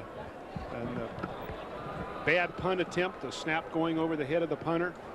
And then Manatee also had one excellent 51-yard drive to get their 23 points. But really, Dillard has done a good job matching up with the #1 ranked team in the state in the 5A division, the Manatee Hurricanes, and perhaps they can get back into this thing, but they've got, first of all, to give the ball to the Hurricanes. Late in the first half, Robert Stevenson, the kicker, was limping. We saw it after the missed extra point as if he had injured himself in some way. We're going to get a report on him as quickly as we can, because during warm-ups prior to the start of this third quarter, Jay Cross, who is the backup kicker, was practicing some field goals for Manatee. As soon as we can find out the details, we'll let you know. Bolden kicks off. Wiggins from the 10-yard line. Wiggins busts through the pack and returns it all the way out to the 40, where Manatee will start out first down. Pat Lowe, the defensive back, on coverage with the tackle. A 30-yard return for Chevin Wiggins. Chevin Wiggins does a beautiful job here of just sprinting north and south. You know, he hits the crease that's there. He hits it full speed. If it's not there, it's going to be a huge collision. If it's there, he's through it in an instant. So from the 40, second man through. And picking up good yardage is Chevin Wiggins to the 48. Pat Lowe, the free safety, who made the tackle on Wiggins on the kick return, does it again here on first down after a gain of 8. Dan Latcher again pulling to help on that trap block. Important early drive for both these teams. Manatee wants to establish their control of this game, perhaps add to their lead. Dillard needs to keep it within range, trailing by 9 at intermission. It's the fullback, Hill, and he's close to the first down, right near the 50-yard stripe. Cornelius Hall, the defensive end, and Derek Hicks, number 62, the defensive tackle, that time stuffing the ball very near the line of scrimmage. And it is a first down right on the 50-yard line. Well, a terrific opportunity for the Hurricanes. They're right back at midfield. You know, they've had such tremendous field position all night long, and here they start the second half at midfield.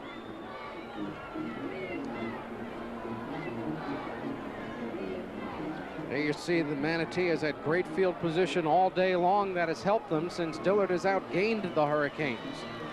Taggart on the option, keeps it himself, and he falls forward for about 3. Richard Lewis, along with James Roscoe, make the tackle. I don't think we've seen the ball pitched to the tailback in the true option attack all night long. Dillard's done a great job of forcing the quarterback, Willie Taggart, inside, not allowing him to have the pitch to his tailback, who could get wide. On second down, fake to the fullback. Taggart finally does get the pitch off, and we're going to have a flag trying to make a block on the outside, Mike Constantino, and I think the officials flagged him, and that'll take away the 6-yard gain and send Manatee backwards. Now, just as we said it, they were able to come to the wide side of the field with that option. The quarterback, Taggart, was able to get outside. He was able to make the pitch, but as you mentioned, the wide receiver was hitting someone in the back. So they'll move the ball back for the offensive holding, and Manatee will be back in its own end of the field. As far as Robert Stevenson is concerned, the kicker from Bradenton Manatee. Against White. Replay. There you see him. And we'll, like we said, we'll have a report for him as soon as we can. Well, he's trying to warm up. He looked okay right there as he punted the ball into the net. I just wonder if something happened on that missed extra point. They throw a little screen to the wide side. Wiggins gets through a couple of tacklers and moves forward to the 45-yard line, about 10 yards out of nothing. Pat Lowe made the tackle, but a nice effort from the junior tailback. Let's go down to the field and get that report from Art.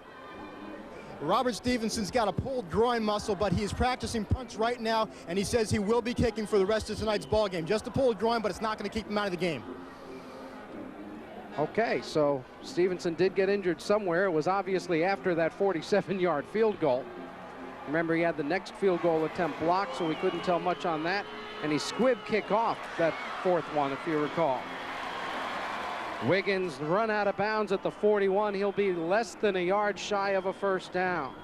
Well, there's the pitch to the tailback on the short side of the field. These hash marks allow the team to choose whether to run the play to the wide side or to the short side. That time they were on the right hash mark, and they ran right to the short side of the field on the option, and very close to the first down marker, but they've said they've not made it, and they're going to have to go for it or punt the ball away, and they're going for it. On fourth down, they need a yard.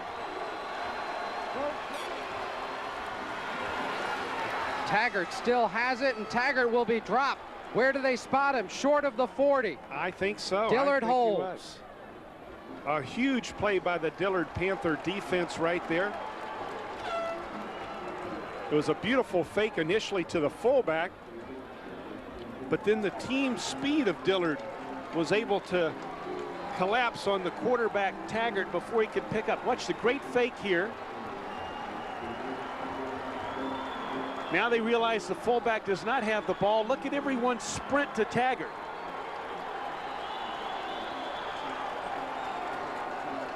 Richard Lewis, the inside linebacker, number 50 on the tackle.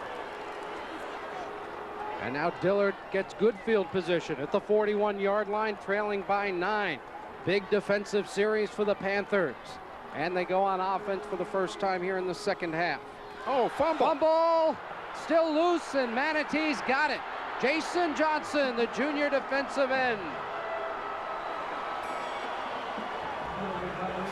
A poor exchange. The ball was bobbled. I don't think it was a hit that causes the fumble. We're looking at the defense collapse on the ball right there. Jason Johnson ultimately comes up with the ball. Let's see the exchange. Never made. It looked like the back thought it was going to be a fake of pass. Miscommunication. He was not ready to receive the ball at all. So it's as if Manatee got another yard on that play by Taggart, because they end up just inside the 40, first down. There's the fullback, Hill, and he picks up 5 right up the middle. Richard Lewis, that middle linebacker, has been extremely active today for Fort Lauderdale. Dillard making another tackle, number 50, a 5'11", 175-pound senior. What is so unbelievable for head coach Ken Scott is the way that his team has literally helped the Hurricanes, gifted major prizes to the Hurricanes in terms of the ball and field position. Taggart grabbed and slung to the ground by Charles Dorsey. It'll be a loss of about 5. Dorsey said that's enough gifting. We're going to get angry here. We're going to make something happen on defense. We can't keep giving you guys these opportunities. Watch Big 90 shoot the gap right there, and nothing happens for Willie Taggart there. Nothing good. Well, Taggart marked back at the 42, so it's a 7-yard loss, bringing up 3rd and 12. The ball at the 42-yard line. Taggart looking to throw for Constantino. He's got it. 1st and goal.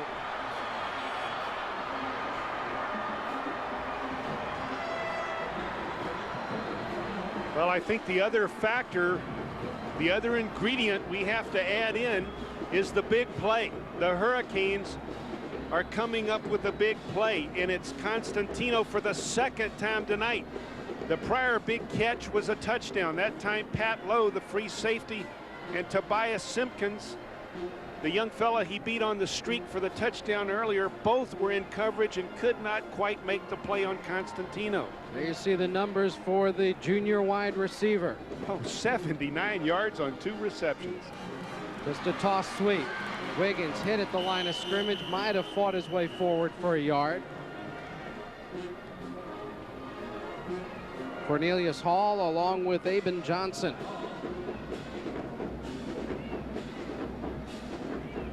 Here's the pitch outside, trying to get outside. The fullback in the lead. Nice job by that Panther defense there. Give him a yard. 2nd and goal from the 7, as you saw in Hall in his stance.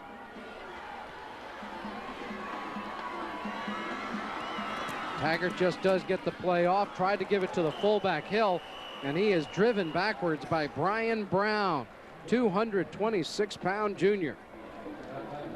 Beautiful job by the inside linebacker. You know, with the exception of the big play, the Panther defense has really put the brakes on a powerful Hurricane running game. They've been bending a little bit,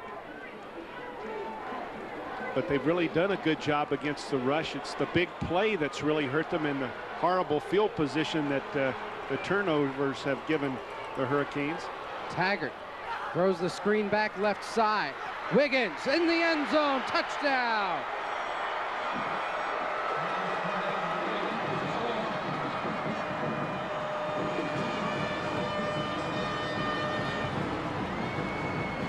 A beautifully designed screen. You'll see Pat Klein, the center, out there. They flow right, they throw back left. Wiggins knows where his help is. He comes inside. He knows there's help there. He knows there's blocks there. Aben Johnson can't make the play. Big touchdown for the Hurricanes and Chevin Wiggins. And they're going to go for 2 with a 15-point lead. That tells you the kicker's not healthy. Wiggins looking to throw. Has no one to throw it to, and he'll be stopped at the 5-yard line. With a healthy kicker, you kick it and you take that 16-point lead, where it takes 2 touchdowns and 2 two-pointers to tie it. Well, the Hurricanes are thrilled nonetheless at the big play, and then the screen, beautifully called, well executed. The 10th gets time. them the first score of the second half. Sorry, Jim, the 10th time Manatee has reached 29 points in a game this season. What a beautiful play call, though. You get the flow, the speed of the defense chasing you to the right. You throw back to the left. And there's those blocks we were talking about. Pat Klein doing a great job out there, the center. We see Stevenson, who did not try the extra point. Taggart is now 4 for 4 for 97 yards and 2 touchdowns. Let's see if Stevenson tries to kick deep. 15-point lead, still 5:04 to go in the 3rd.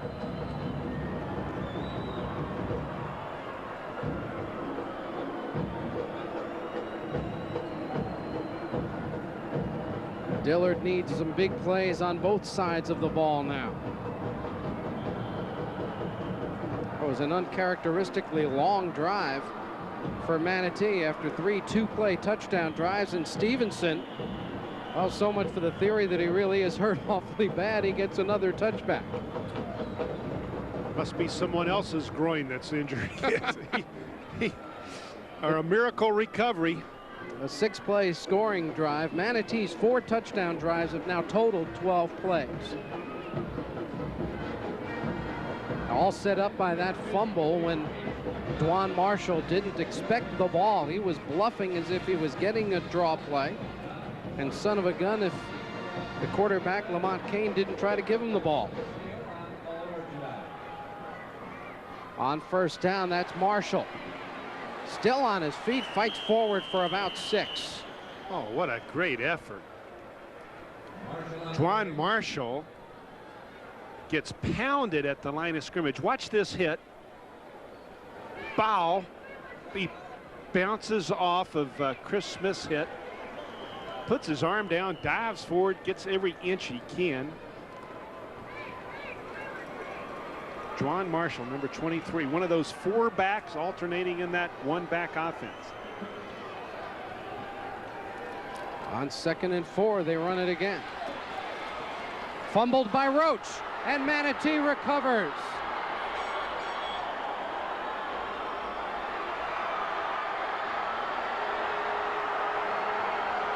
Nick Pagnotta on the recovery. Look at Roach all the way down in the north end zone. Well, he thinks he's down, obviously. He's complaining about the call. No way, though. He was not on the ground. His hip, his backside, nothing was on the ground as that ball flew. And Chris Roach, to say he's taking it hard would be an understatement.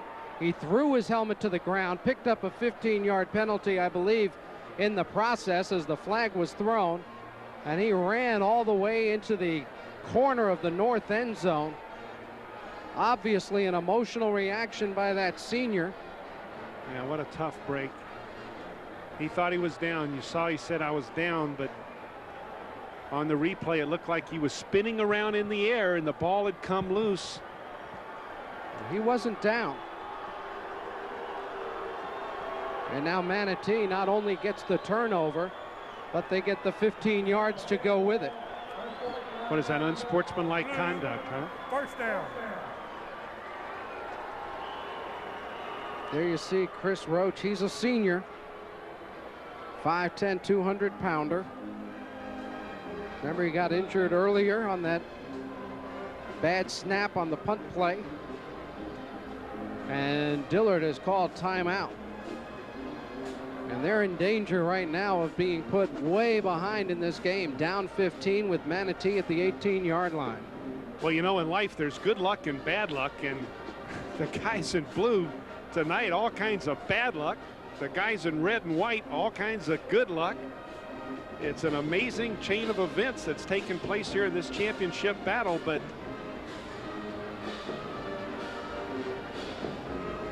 I had a coach one time, Chuck Knox, it's head coach of the Los Angeles Rams, always tell us luck is a residue of design. You're always ready, you're always working, you're always trying to make something happen, and when it comes, you deserve it. And so the Hurricanes have had the good fortune tonight, and they might take another step towards increasing their advantage here as they have the ball inside the 20. Well, you know, it's really true, because how many times did you hear how lucky Georgia was against Florida over in Jacksonville, or how lucky Miami was in all their close games this year, how lucky Notre Dame is all the time. Good teams are lucky. That's it just right. turns out that way. You make your own luck, as it were. You see the numbers on Willie Taggart. Yeah, look at that. Willie needs to go buy a lottery ticket, talking about luck. 4 of 4. There's Wiggins. Nice open field tackle out on the corner by Tobias Simpkins.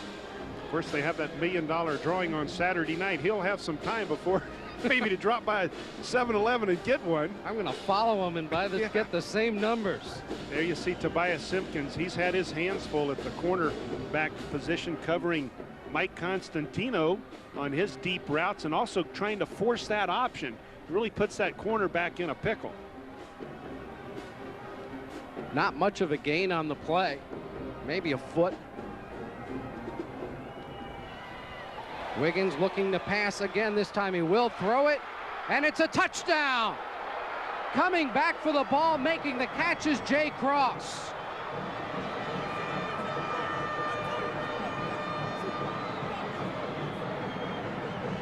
Jay Cross this time lines up across from Tobias Simpkins.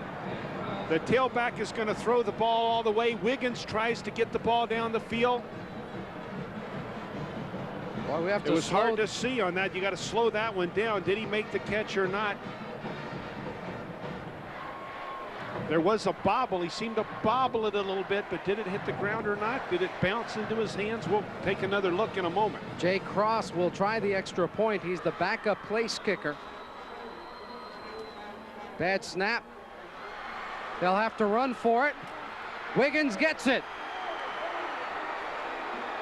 And then sometimes, even if you don't deserve good luck, if you're good, you make something out of it. And that time Wiggins couldn't handle a high snap, turns it into a 2-point conversion. Let's take another look at the touchdown pass and Jay Cross, the junior wide receiver. Here we see Wiggins throw the ball. Jay Cross is going to come back for it. It's low. It's low. He's got to get his hands under it. He does. I don't know. I still couldn't make the call. I would not reverse it if I was a replay official. No, even slowing it down. We're going to get another look at it right here. That was a quicker look than we anticipated. Yes, it was. Our crack director, Phil Welton, in the truck. We got to get. Come on, Philip. Give us another shot there, bud. The go button is the one we need. Here we go. Can he make the catch? His hands are under.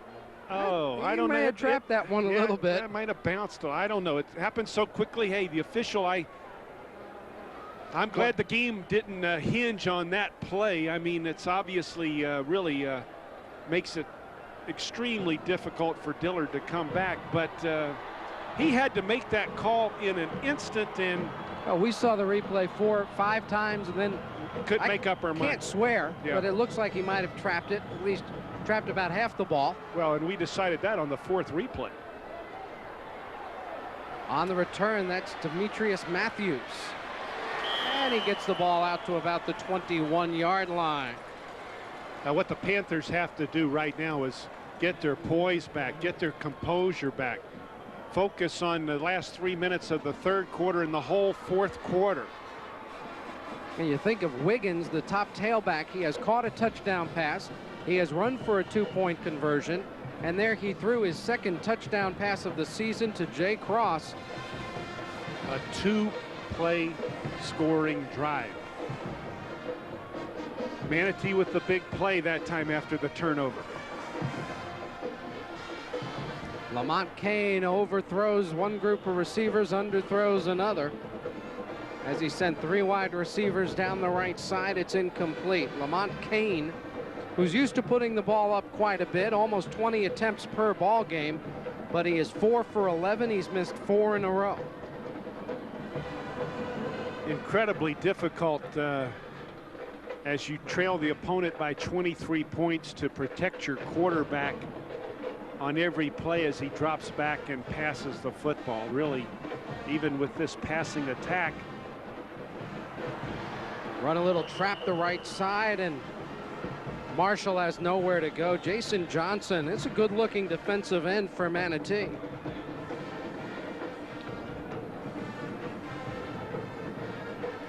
All the way from the backside. I love a defensive end with that kind of closing speed. 175-pounder, just a junior with a good 6'2" frame on him.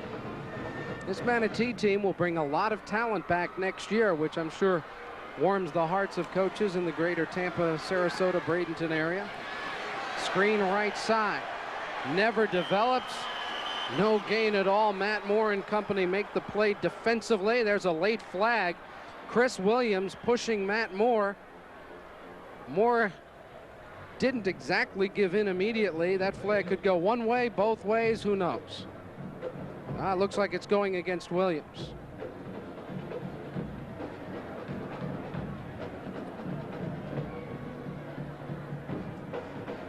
It'll be 4th down no matter what. There you see the referee verifying it was a dead ball. Yep, unsportsmanlike on Manatee, or on Dillard. Will move it back to the 11. They'll have 4th and 20, and they'll have to punt it away. Watch Williams give a little shove after the play. Yeah. Yeah.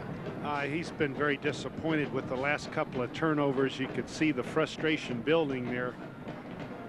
Chris Williams, again, I said poise.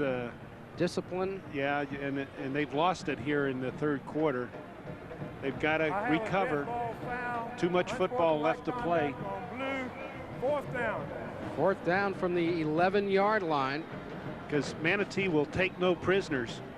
They will get more points if they can. Dillard really has to try and get this ball out adequately if they can. Well, Manatee in their 4 state championship playoff games, get an idea. Dixie Hollins 36 points, against Apopka 38, against Orange Park 37. Tonight they've got 37, and as Wiggins fields that punt, looking for the picket line down the left sideline, he slips and falls at the 15.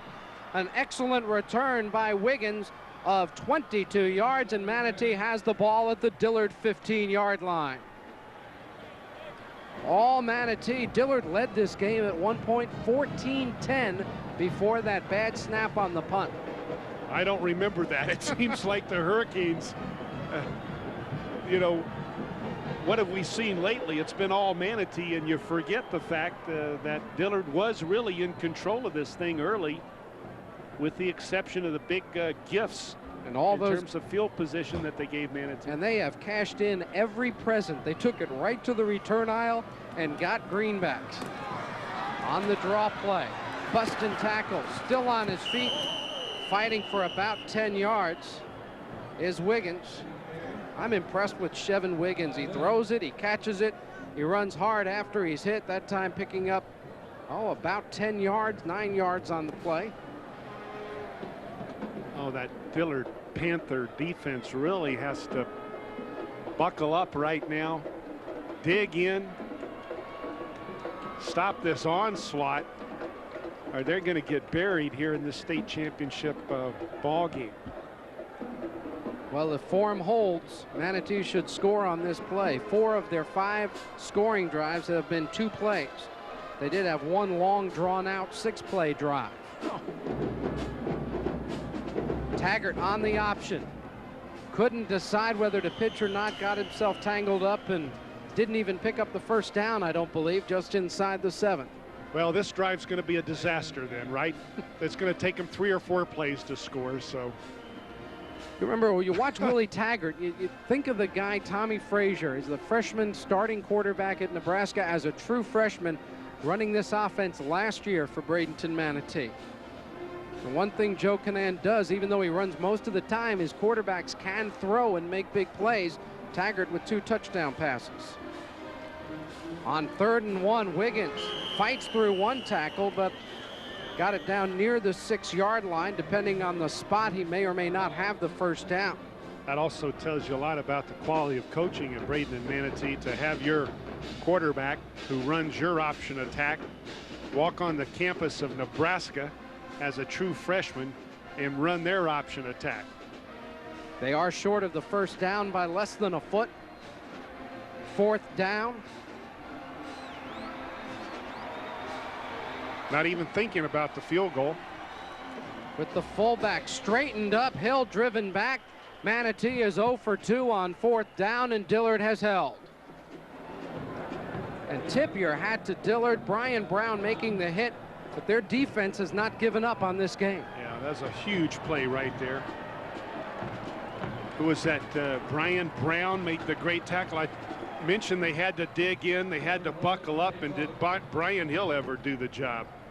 Now the offense can come back out and try and regroup. Had a little time on the sideline. Nothing tragic happened after that turnover. Dillard in the huddle. Punt return, excuse me. And only about 12 seconds to go to get a playoff before the end of the 3rd quarter. They may or may not do it. If they do, it will be the last play of the quarter. Busted play. Kane on the keeper, running right side, will run out of bounds at the 9-yard line. He picked up 1. And that will be the final play of the 3rd quarter of the Florida High School Class 5A State Football Championship. 2 third-quarter touchdowns has given Manatee a 23-point lead.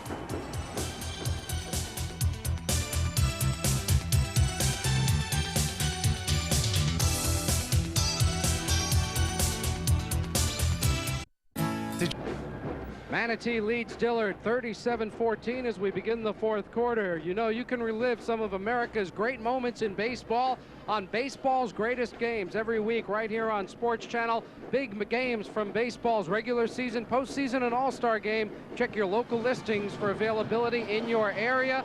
There's a loss for Dillard, and a personal foul will be called on Goulash. who fell on top of the quarterback, Lamont Kane, at the 1-yard line. So that's a break, gives Dillard a first down, and let's go down to the field to Art Schifrin. Well, Larry, the Dillard bench feels like the officials are giving every break over to Manatee. They're very upset with the officiating, but they're trying to keep the team under control, and they're not giving up. They still feel like they might be able to win this game, although they feel it will take the best quarter that they've ever played, but they are not giving up on it. And we could see that from their defense, but there have not been many borderline calls. Maybe that touchdown catch by Cross may or may not have been a trap, but the others that Dillard has protested have been pretty much verified on the replays. I think so, yeah. So here's the 15 yards marked off against Manatee. Their first big penalty of the night. 12 penalties, over 100 yards between the two teams. Personal foul against a white team. Gonna be 3rd down. I thought all personal fouls were automatic first downs in high school. Maybe if they're not dead ball personal fouls. Whatever the case, it's at the 17, 3rd and 1. They fake the draw. The throw down the middle, caught. A lunging catch is made in the middle of the field by Kevin Jackson. Senior wide receiver up the 49-yard line. 31 yards on the pass from Lamont Kane. The safety falls down, stumbles. Joel Horns tried to turn, recover, but he tripped and allowed the ball to get thrown over his head. Kane again looking deep down the left sideline. Incomplete. Weldon Carter wants to get a flag. He doesn't get one for interference. And he's fortunate not to get one for unsportsmanlike conduct. You yank your helmet off, you're asking for it.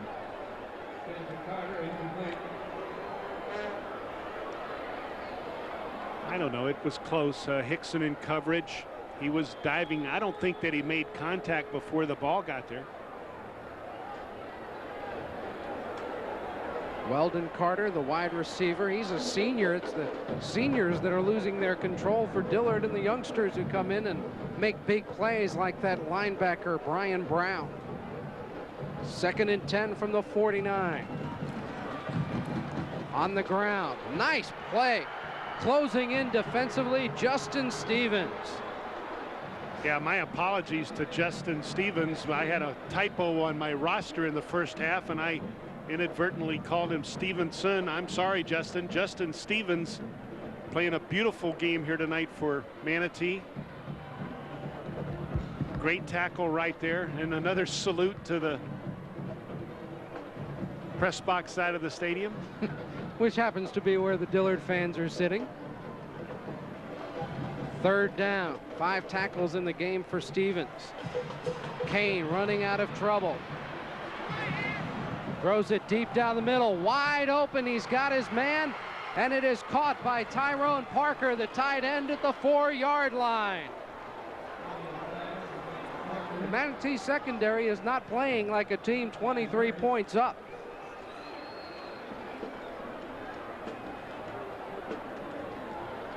Well, it's a scramble all the way as Lamont Kane is running for his life, but sees the wide open Parker, Tyrone Parker, who's listed number 2 on the depth chart at tight end, but he made a beautiful catch there. And finally Dillard gets inside the Hurricane 5-yard line. Dillard down by 23. They need 3 touchdowns and 3 two-pointers. Up the middle they go. Short of the end zone. Matt Moore makes the tackle. That's Ken Fillmore on the carry. Fillmore, a senior. Of the 4 running backs in the rotation for Dillard, 3 are seniors. The only one who will be back is Dwan Marshall.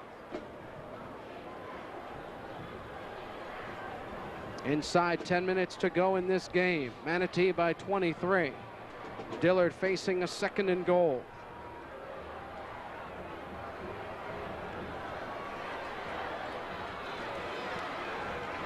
Toss left side, no running room at all.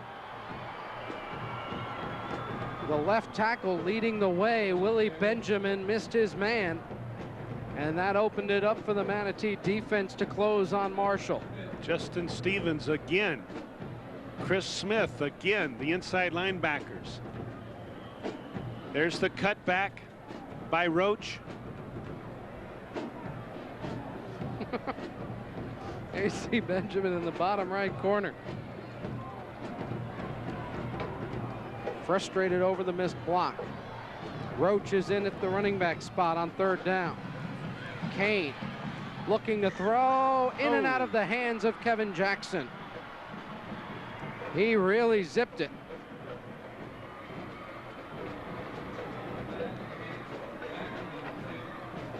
And Dillard will call timeout on 4th down. There you see the scramble to the left. Kevin Jackson, off his shoulder pads, glanced off his shoulder pads before he could get his hands on it. Ken Scott having a word or two for Kevin Jackson about getting your hands out in front of your body. Coaches teach that all the time because a ball that's thrown that quickly, if it hits the pad, is going to ricochet away as quickly as you can imagine. 8:58 to go in the 4th quarter. Bradenton Manatee, which has scored the last 27 points in this game after trailing 14-10, has a 37-14 lead. Dillard using one of its timeouts here to regroup and plan this 4th down play, which they simply have got to get.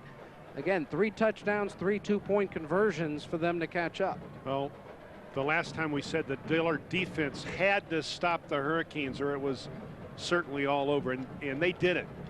And now we're saying that the Dillard offense has to get in the end zone if they have any chance at all, and that's exactly the situation. 4th and goal. Ball on the 2. Hickson and Roach both in there, the first time that we have seen 2 running backs in the game at the same time for Dillard.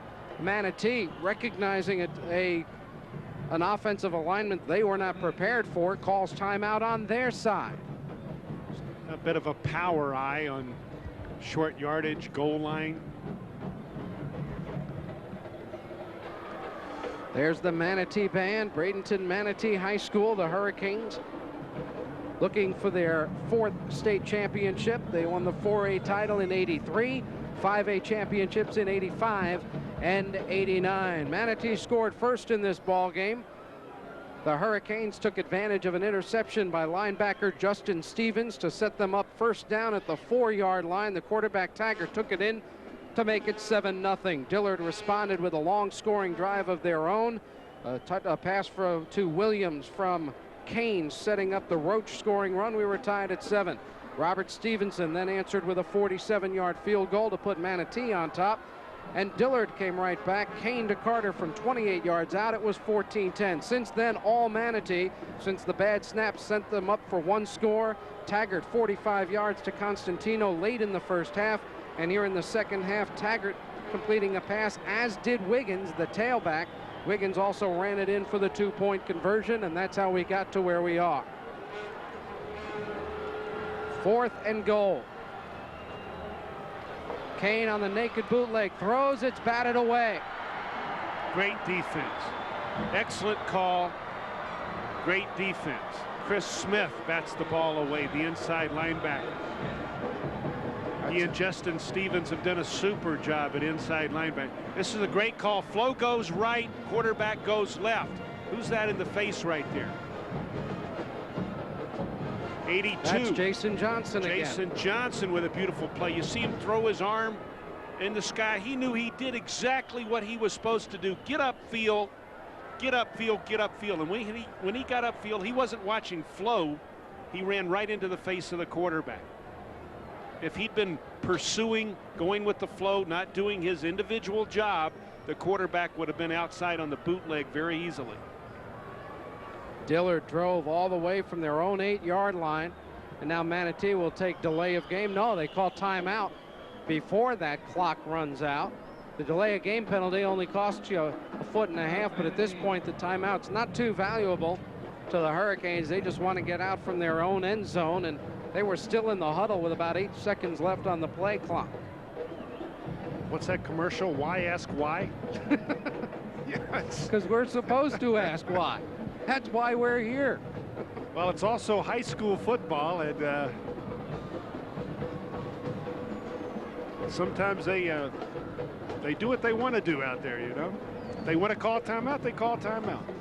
And if we want to show you some great college basketball, that's exactly what we're going to do here on Sports Channel. We've got the best in college basketball with the Florida Gators, South Florida Bulls, JU Dolphins, the Fighting Irish of Notre Dame, and exciting conference action from all over the country. Be sure to keep up with college basketball right here on Sports Channel. Check your local listings for dates, times, and matchups in your area. Well, the Dillard defense trots back out on the field.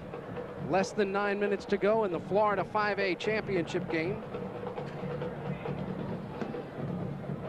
3 years ago, Manatee won the 5A championship by defeating Miami Carroll City over in Daytona Beach. The first time it was at a neutral site. Manatee was the 5A champion here. The fourth time, the second time in Gainesville, and Manatee well on their way to the title. Give an inside handoff to the fullback Hill. Not much running room at all. Dillard tackle made by Stephen Doe.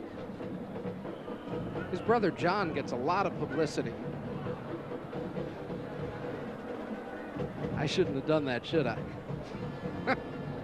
You know, I was reading a little history on this state championship setup, and I recall watching on television the first ever high school state championship battle between Coral Gables and Tampa Robinson back in 1964.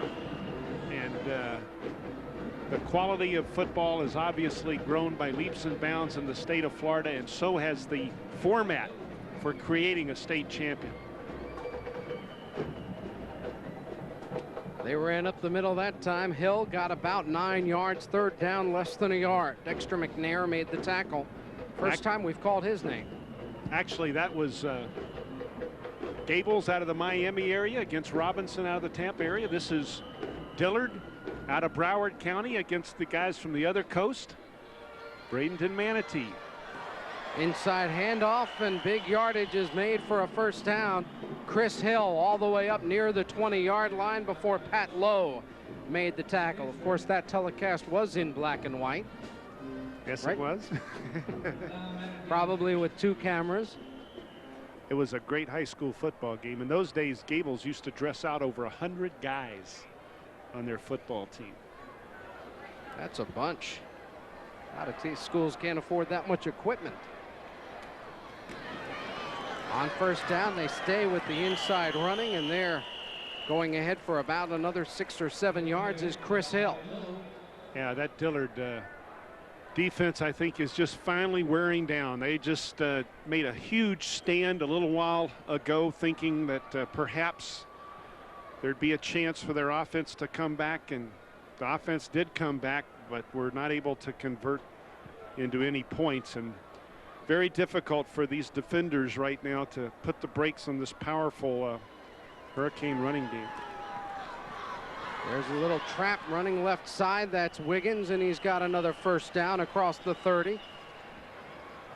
Once again, that little trap led by Dan Latcher, number 61, the right guard. And that Bradenton offensive line really played well here in the second half. Yeah, let's talk about them. Pat Klein, the center. Brad Loudermilk, the other guard on the left side. Scott Boyce, the big left tackle. Keith McMahon, the huge right tackle. There we take a look at Doc Pollard, obviously discouraged and disappointed, as all the guys from Dillard are.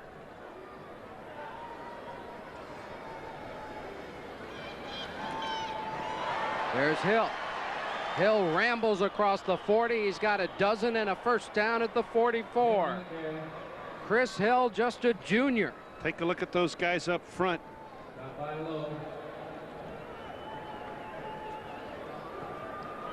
Look at McMahon, 13 yards downfield, just shoving the linebacker Doe every step of the way. 300 pounds of offensive right tackle. Obviously, he's getting a lot of attention from major colleges. It's not often you hear a public address announcement in the middle of the play, but here we go. There's Hill gets 2 or 3 yards.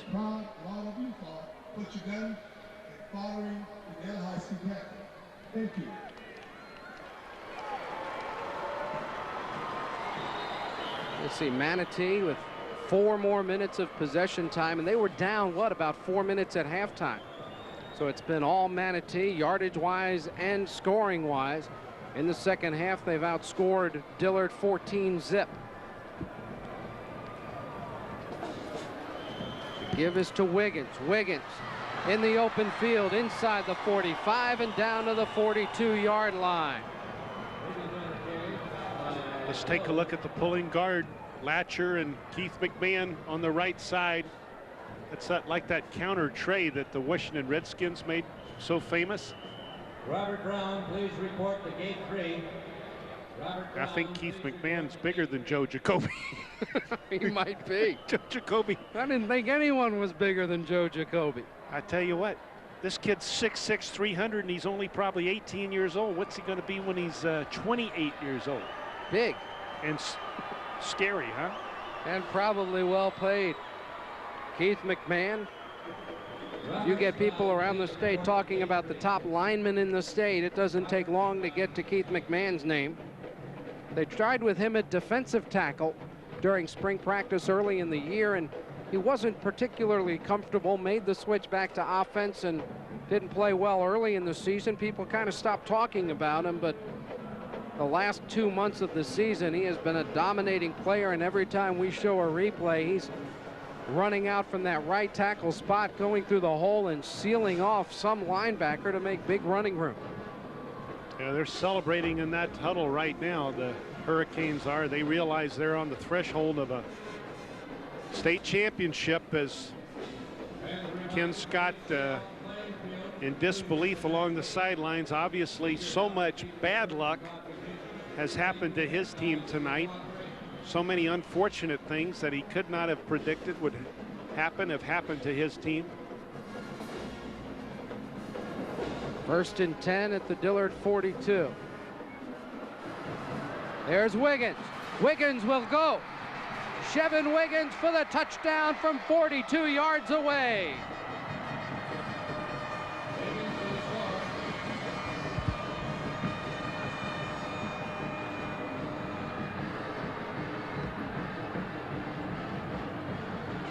Well, this is a well-oiled machine right here. Off tackle, the big block by Boyce on the left side, the lead block by the fullback. Look at the block downfield by number 21. That's Cross. Jay Cross, who caught the touchdown pass earlier. That's just the backside block there.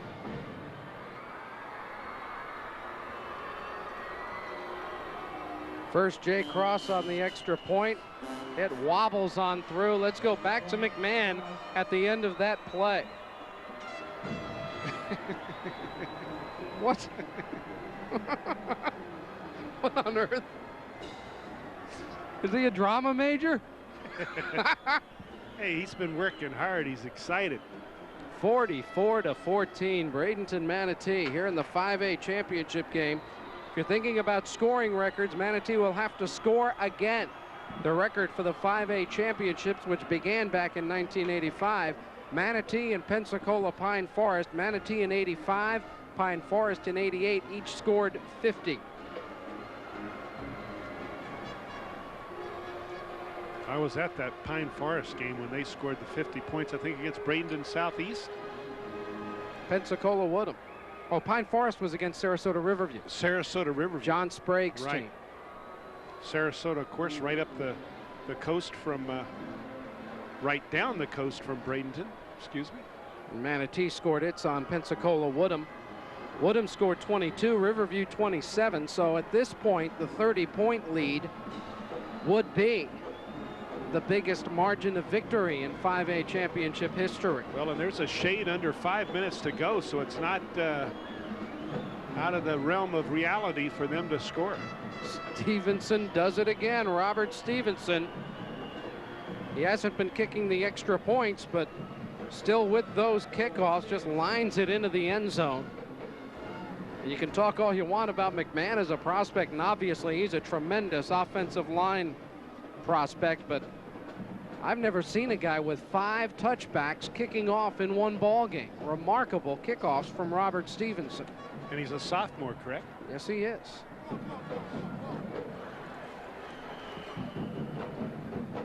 There's Keith McMahon.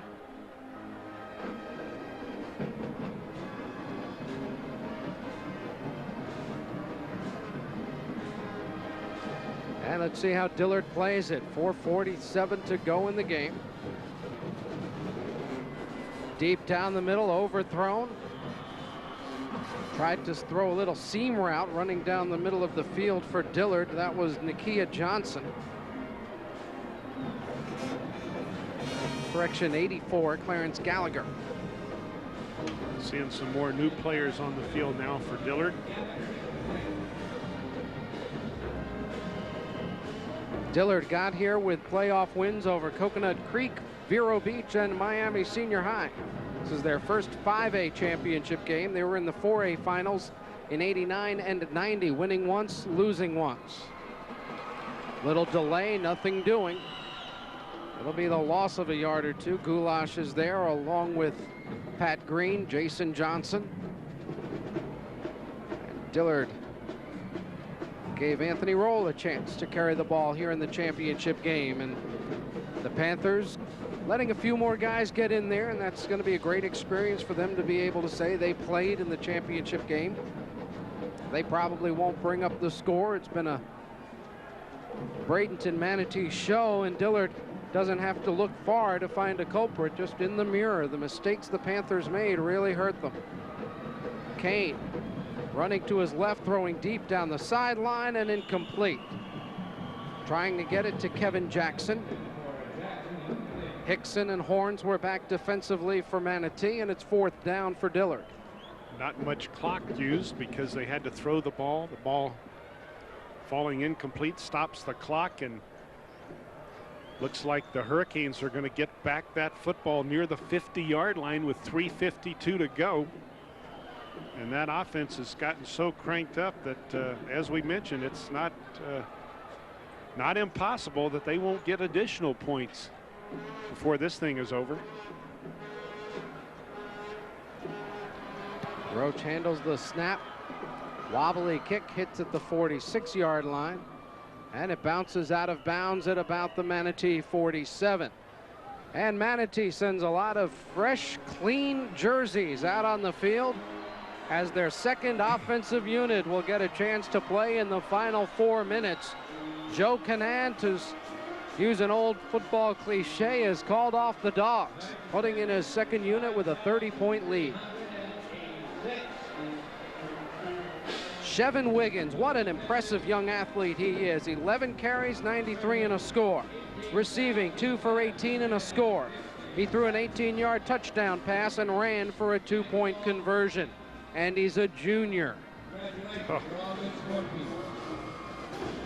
Of course, Chevin Wiggins came into this ball game with over 1,400 yards rushing. He was the #2 receiver on this ball club. Only 12 catches, but still, this is a team that doesn't throw that much. Michael Raygood is in at quarterback, junior, 5'10", 141-pounder. All new players except for the fullback, Chris Hill, still in the game. And a couple of first downs would let Manatee run out the clock. They run the toss sweep with 23, Doc Pollard. And Pollard gets a yard or two before he's knocked over by Nakia Johnson, a backup corner. Some of the other guys into the game for Bradenton Manatee, get their names on there. Brian Garnett in at a wide receiver. Troy West, Rocky Fiorini checking into their lineup. We'll see if we can catch a few other names. Andy Johnson in at one wide receiver spot. These kids work all year. They get a chance to play in the state finals. Zach Hunter as an offensive lineman in the game. Those jerseys are white, aren't they? They are very clean. Oh, the knee goes down. Flags on the play. Looked like they were trying to run a reverse with the wideout, Troy West, and everything fell apart. Let's check out the flag. 2:15 to go in the 5A championship game. That seemed to be a breakdown on the play. We'll see if it's a play where they can decline the penalty or if they can, or not. Is it dead ball? We have illegal procedure against White. Decline. 4th down. Punt team. Punt team. That's what he's saying. Scott Womack, backup linebacker, goes in on the punt team. They're probably not sure exactly who the second punt team unit is, so they get a lot of the regulars back out there.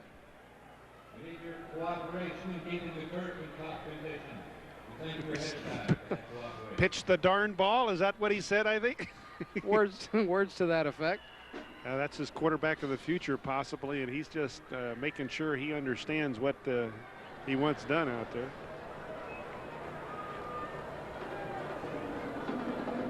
Manatee apparently took another delay of game penalty to move the ball back to the 41-yard line. 1:49 to go in the 5A championship game. Jacksonville University Christian, the 1A champ. Frostproof in 2A. Dade City Pasco 3A. Fort Lauderdale St. Thomas Aquinas High School, the 4A champs. And Bradenton Manatee just 109 ticks of the clock before they are the 5A champs. Whoa. Whoa, look at the kick from Stevenson. Fair catch signaled for and taken by Sean Williams at about the 17-yard line. A 44-yard punt from that sophomore with the great kickoffs. And Dillard will have one more possession. 1:38 on the clock, and Dillard with one timeout remaining.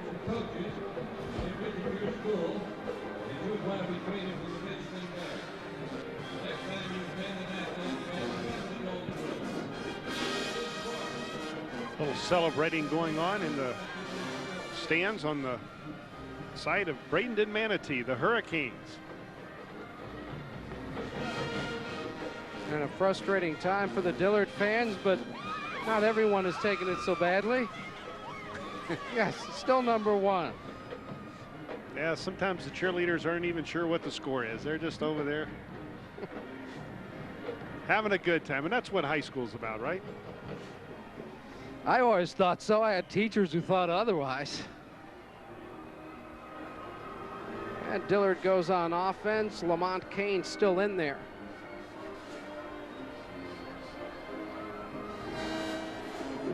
Running to his right. Throws the ball incomplete. And a little pushing after the play. Kane is now 7 out of 20. He has missed 5 in a row. He has just 3 of his last 13. Well, you got to realize also the circumstances in which he's working. His team's trailing by 30 points now. Every time he goes back to throw, he's under tremendous pressure. Not the kind of situation you want to be in. Manatee getting some defensive reserves in there. The running play gets to about the 18-yard line. Those guys are fired up. They haven't had a chance to hit anyone in weeks. Substitutions by Dillard as well. Anthony Roll checking out of the lineup. Robert Archer, a wide receiver, checks in on 3rd down. Clock stopped. Not sure why, but it is stopped. Now they start it up again. Nearing the 1-minute mark to go in this 5A title game. Quarterback draw opens up nicely for Kane across the 25, knocked out of bounds. At the 28-yard line, looks like he got the 1st down.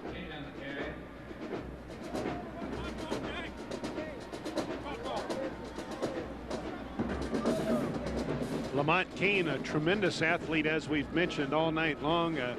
He's projected to be possibly a defensive back, wide receiver, or obviously he's got the talent to try and play quarterback if he wants to, but he certainly will have a shot at playing a lot more football at the college he chooses to attend. And they're going to measure for the first down with 54 seconds left in a 44-14 game. I say give them the first down and start the clock again. Not a favorable spot at all for Dillard, moving the ball from the 28-yard line back closer to the 27. But it's still first down yardage for the Dillard Panthers. 11-2. One of those losses was a forfeit after winning a game against Deerfield Beach. Their other loss to St. Thomas Aquinas. So the Dillard Panthers can take, I think, some pride in knowing the only teams that beat them in 1992 were state champs. Well, and especially their first year in the 5A division, the real big school division. They've been in 4A, which is a terrific division in its own right, but this is the real big guys, the big schools. And they moved up a level and competed for the state championship. So, hey, that's a terrific season. 54 seconds to go. Just a quick route. Sliding down safely at the 38-yard line. And another first down. Joe Canan got the shower. Looks real happy. That's right. I told you guys, get 2 hands on each side of that bucket when you dump it. That way there's more on me, less spill it.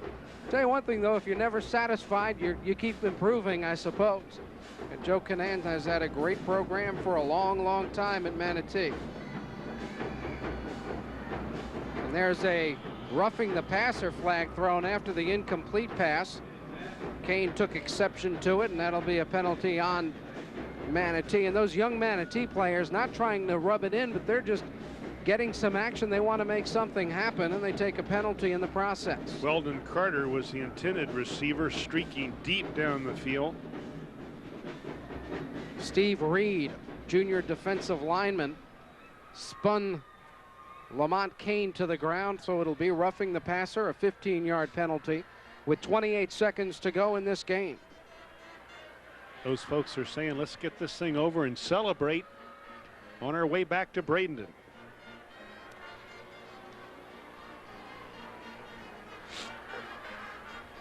And now they'll walk off the 15-yard penalty.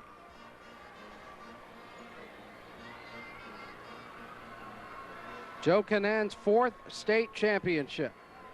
The 83 4A title, 5A titles in 85, 89, and now in 92. Have a personal foul against White. Be first down blue. That's something. 4 state titles in 10 years. Pensacola Pine Forest won 2 state 5A titles in 87 and 88.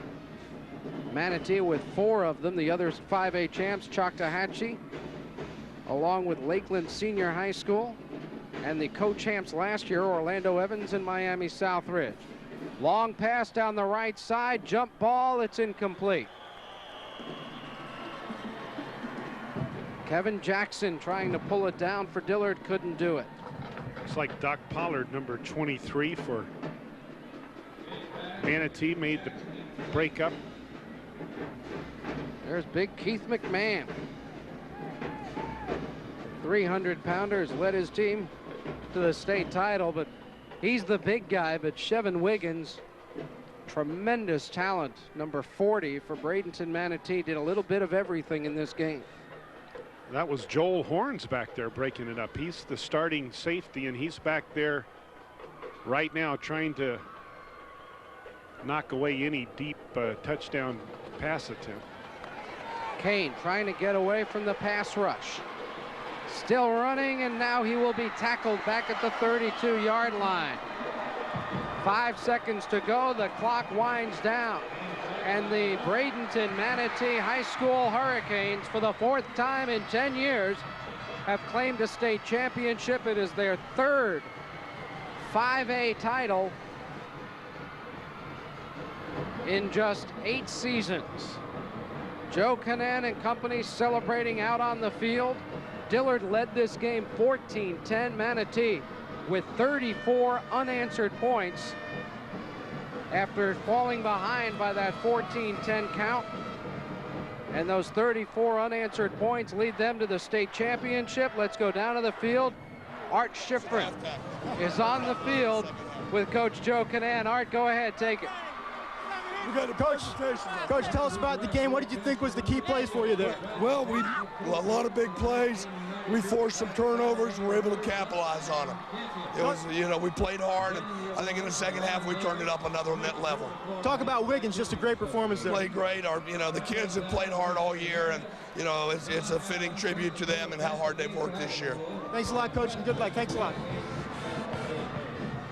We'll return to Ben Hill Griffin Stadium at Florida Field in Gainesville after this timeout. Bradenton Manatee, a 30-point winner.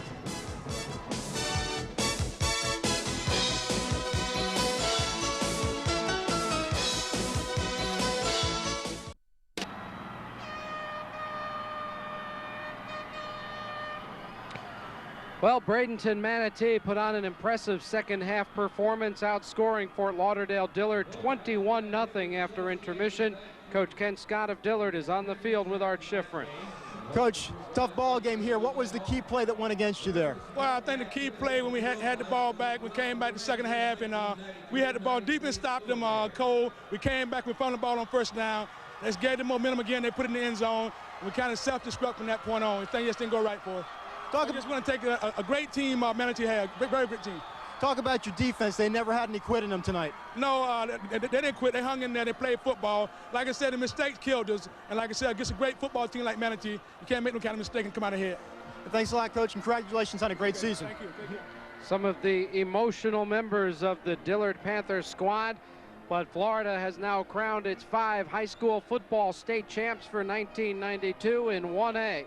It was Jacksonville University Christian. In Class 2A, the Bulldogs of Frostproof in our closest game, a 1-point victory over Newberry. In Class 3A, Dade City Pasco, the state champion. In 4A, Fort Lauderdale St. Thomas Aquinas. And in Class 5A, tonight it's the Hurricanes of Bradenton Manatee, and this Manatee team awfully impressive. And I guess the one thing that really jumps out is every time Dillard made a mistake, Manatee cashed it in. And that's the essence of a championship team. They were number 1 in their division coming into this football game. They were the favorite, and they really took advantage of everything that Dillard gave them. Dillard really matched up, I thought, evenly with the Hurricanes in the first half, other than those gifts that they gave the Hurricanes. But really, in the second half, the Hurricanes, as Coach Canan mentioned, played at another level and really dominated the entire second half, and clearly are the state champions. You look at kids like Chevin Wiggins, just a junior. What a game that kid played. Oh, unbelievable, and a lot of talent coming back. As you talked about, just a few seniors on this Hurricane team, so they'll be back maybe, huh? Well, we certainly hope you've enjoyed Sports Channel's coverage of Florida High School Football Championship action this year. All 5 games right here on Sports Channel, including tonight's 5A contest. We appreciate your tuning in and joining us. I'm Larry Vitale saying so long for Jim Yarbrough, Art Schifrin, and our entire Sports Channel crew. Again, congratulations to all 5 Florida high school football